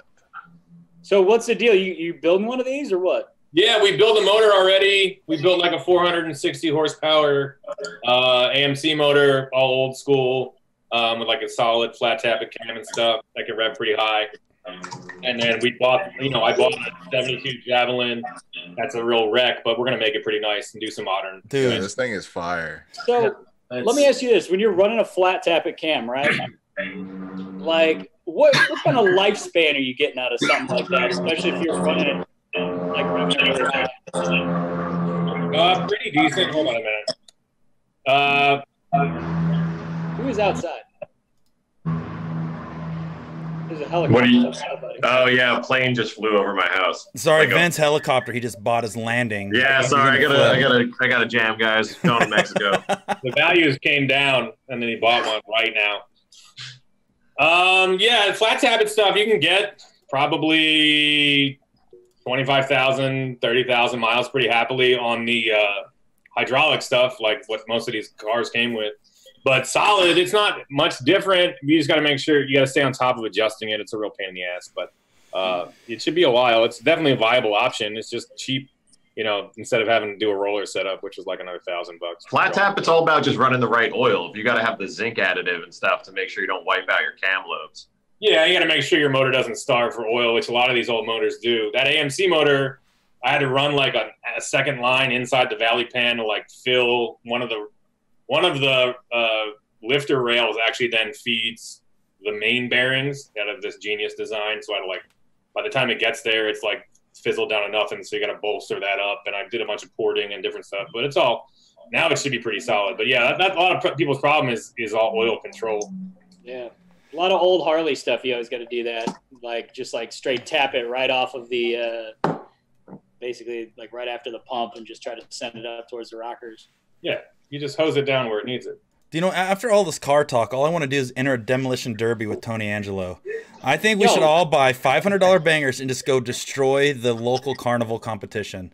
You know, we have an open invite because Irwindale Speedway, where we have the burn yard, does the Night of Destruction on Thursdays. Like, we could go out there and do a figure 8 race. All of us. I am so ready. I am ready to buy a cheap banger and throw down, but Tony needs to be there because I need his amplitude and energy, and I need him on my team to be the lead punter of the group. I just want to say shout out to Tony Angelo for showing me that CX made a bourbon kit. Ooh. Oh, you buying car Pull parts? that up. Let's see. What you checking out, man? Oh, I'm not looking at it right now, but they just make a low buck turbo kit for Yukons and bourbon. Let me see. Are you trying to get up on that? We talked about this, Zach. I know we talked about it, man. Hey, you got man hurt. I don't even know what you're gonna call it now. That thing's about to be hot. Zach got me back in the V8 bug, so I got to do some V8 stuff here soon. Uh-oh. Trying to get Vinny back in the V8 bug too. Ready, man. I got the chassis ready to go. Vinny's got high expectations though. You know, he needs. I need a D-stroke LS that can rev to at least 7,600 RPM. My shit can run to 78. You don't need a D-stroke. You got a 4.8. You just do whatever you want. Isn't 76? Yeah, fine. Nah, I need aluminum block though. No, you don't. This is nitpicky. This is nitpicky. 70 pounds. Nitpicky Van. Building a road race car needs to be aluminum block, not putting an iron block LS. 70 pounds. Tony, iron block, aluminum block, doesn't matter. I got 70 extra pounds on me than anyone else, so there goes that. I need aluminum. There goes that. Because we need to scrub that extra 10th. You know you're just going to go out there and burn the tires off of it. I'm just saying, I can't shave 70 pounds off me. So, might as well take it off the engine block. There are aluminum truck motors. They're just hard to find. It just everybody. Give it a couple years. What is it, like a 05 Escalade or some shit comes with the aluminum LS3 or something like that? It's still a truck motor, but yeah, it's aluminum. It's a 6.0 truck, but I think it's aluminum. You guys want to watch some gnarly sends here? Let's watch a gnarly send. Let's get Tony in there, and he can help rate the sends. How do I watch this? Am I going to go to YouTube? No, you just watch the Zoom. You watch the pull it up on I'm on YouTube. That's the most excited I've seen Tony this whole stream. Tony just went full dad moment, like learning how to use the internet right there. All right. We're also on YouTube, and I was like, I don't know what's happening here. I'm trying to get this to work out. All right, I really like this one. Okay. This is some good backyard fun. Let me bring it down here a little bit. Can everybody see this? Yeah, we got that optimized. Let's say I got to make sure because I got to re-optimize mine every single time for some reason. There we go. All right, optimized. All right, here we go. Now coming in super hot here.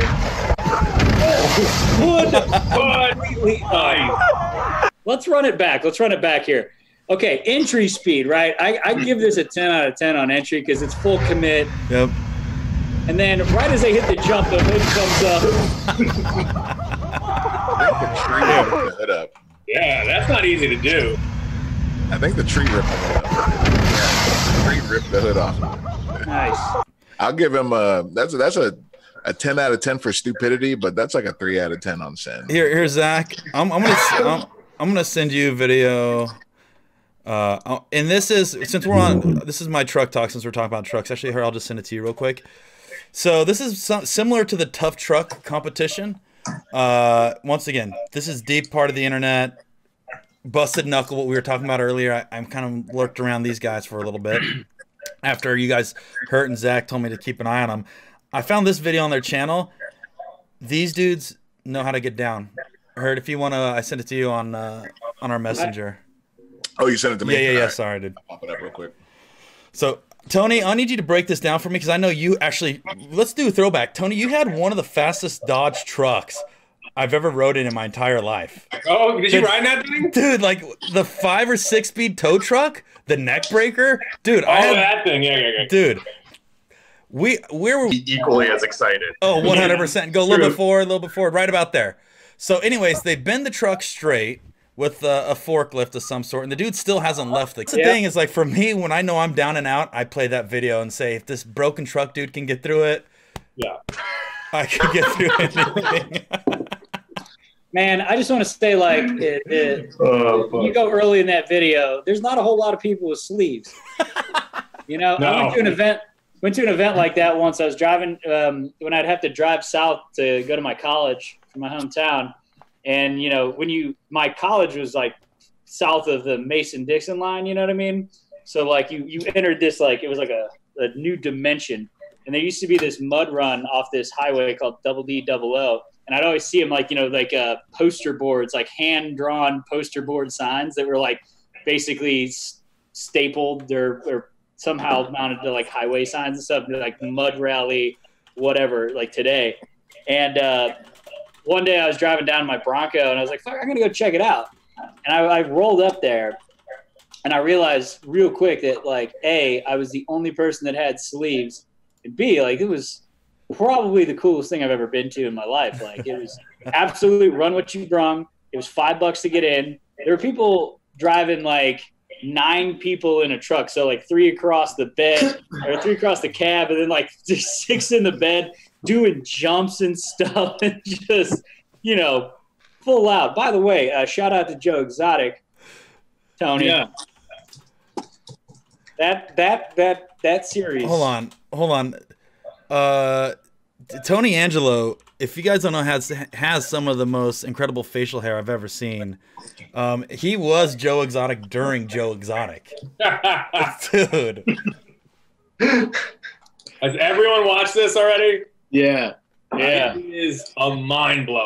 Yeah, it's pretty nuts.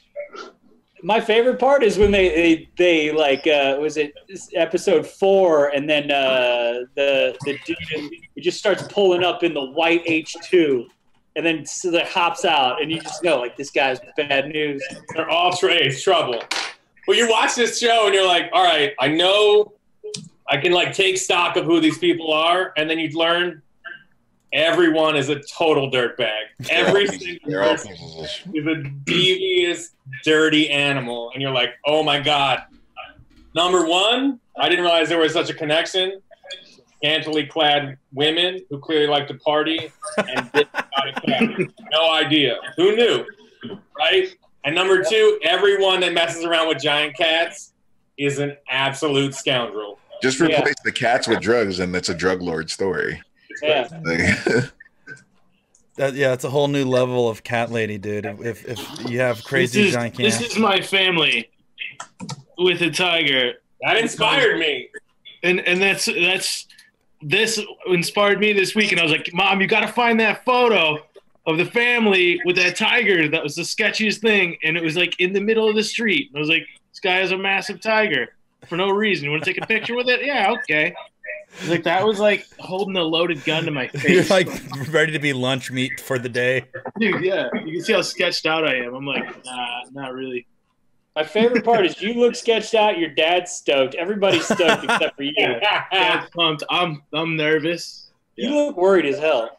Yeah, I'm worried. How old are you? Look at this cat. I don't know, dude. Like, I'm older than my sister, but don't look it. Your sister definitely looks like 5 years older than you. Yeah. I was a little guy. Well, I still am. So, Tony, what do you got planned for the rest of the year? We only got a little bit of time left, but what do you got going on? We got that C5 vet. Yep. So, idea like C5 vet is the best performance bang for your block face all around you can get. So the idea is we're going to take it drag racing, drifting, and do some road racing with it. And again, I bought a C5 for like $7,000. So super fun one. I don't know if you saw, I bought a 74 Firebird that's like a crazy street freak, tons of flake, wild ass paint job that had been a barn find. I'm going to just like it has a giant hole for a blower. Like it's pretty wild. It's got velour interior. It's got an 8-track player. It's sitting on chrome Gregors, and it's going to be sick. Yeah, it's like 5 different colors. It's like orange and purple and blue and whatever. So we're going to put a blower motor in that, maybe a Pontiac motor if I can find somebody to build one. If not, big block Chevy, depending on what we can find. Turn that back into like full-on proper street freak vibe. Get that going. Yeah. We've got what's lined up. A lot of it is sort of in flux right now because our plans are changing. We're hoping to bring back the Grand National, the Grand Trashional, we're calling it, and make that thing fast. Grand Trashional. Oh, well, we're stoked, dude. Where we're going to see that on? Where you can obviously be put on the build show, or are you going to do? No, that's the best picture ever on the background right now. What are you talking about? Tony's background? Oh yeah, Tony's background's the best. No. What are you talking about? Oh, the YouTube stream. Oh, should I send it to you, Hurt, real quick, just so we can show Tony what we had in the background? Tony wants to see it. All right, Tony. I just did an exotic Tony throwback. I had to show it, just because I've respected you for a very long time, and I knew you were the original exotic cat tamer than Joe Exotic. But I don't know if he was taming cats or. Oh, that ain't bad. That's all right with me. It's that facial hair, dude. I'm telling you, you had the chops before Mr. Exotic, dude. Look at that. That's right. Hold on. I love that. That's fine. I would wear that shirt today. Yeah, Tony is a heartthrob, man. That's fine with me. Yeah. What else? I can't remember the rest of the stuff we got going on, but we're gonna do a full season. It's just my Motor Trend show, Hot Rod Garage. It's one I do with Lucky, and then I'm supposed to do 3 more road kills, which would be really fun. We're trying to do like a drift episode out here with Finnegan. We kind of team up on a lot of stuff together, and I want to get him out in the Scion, and then we're gonna build one of the roadkill cars into a drift car and stuff. So that should be cool. But it was supposed to happen next month, and as of right now, everything's on hold. Figure it out. Are you filming Hot Rod Garage during the quarantine period? I know you got your home shop. No, because you need like a whole crew, right? We need a crew. Yeah. I mean, basically, Lucky would have to come here. I'd have to go there or whatever. As of right now, we're just kind of chilling. Not getting on a plane. Yeah, I'm not getting on a plane. So, Hurt. You wanna tell people what they should say to Tony on his Instagram? Tony's Instagram and stuff. Okay, everybody, go on Tony Angelo's Instagram and say thank you for coming on our show. And we all know that you don't punch as hard as Hurt on the game. Oh my God! You punch hard in real life. Yeah, that is not. Let's talk. Mods. Mods has like 80 pounds on me, by the way. Yeah, but see, you got the leverage thing. Tony's punch. This is my favorite. I want to hear a bunch of stories. Tony punches like over the top. Tony also has a shorter stroke, right? His arms. Tony's a sledgehammer. Yep. So it's a different kind of punch. I said it. I don't want to get. Tony punched me in the arm one time, and it just like zoomed me to space, basically. Hurt for 3 days. I can't wait to go. Hurt for 3 I'm gonna go look at your Instagram and see people just blow this up. I just can't wait to see every single person that says that. It hurts. That's a harder please punch. hurt punches harder. Boom, boom, boom. Like I said, Tony has a shorter stroke. His arm's not as long, but he just has a little speed punch, dude. It's just that stroke. When you have longer arms like her, it takes a lot of energy. It's like a train, dude. A moving train moving through. Tony got a snap. He has that snap punch that Tony has a signature style to punch that bag. And because he has a lower center of gravity, he hits it up perfectly, right into the. So I have to work harder technically. Oh my god! You do like a run in. You do like a 3-step, like a 1-2. Blah. No, I don't. I stand and hook. Hurt. Show us right now. Punch your microphone. Punch that microphone. Punch your screen. Go! No. Well, Tony, dude, thank you so much for coming on and hanging out for the day, dude. Appreciate you showing us around the shop. Always good catching up with you.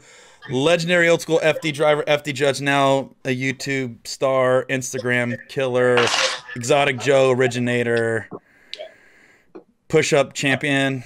I don't know what else. There's just so many titles that he has on his Mopar driving. Mopar daddy.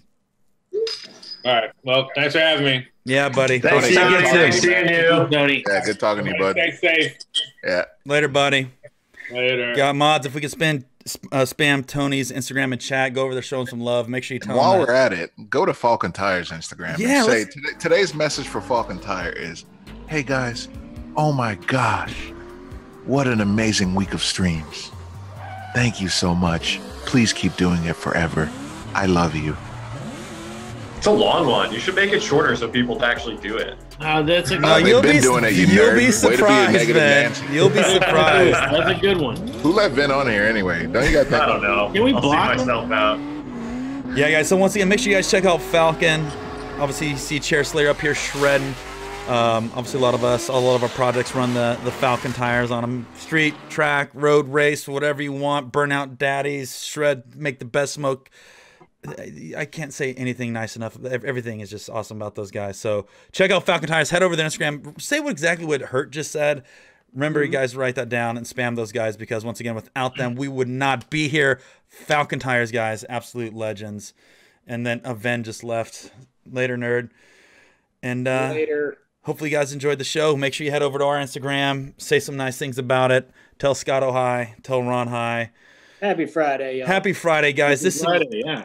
This was the Happy Hour Hangout. Enjoy yourself tonight. Have a good weekend. On behalf of all of us. Solid week, boys. It's weekend time. Thank you, guys. for watching. Thank you, moderators. Thank you, everybody. We're sending you out into the future. Until Monday. Stay we'll be home. back. Stay home. Stay home. Stay home. Stay home.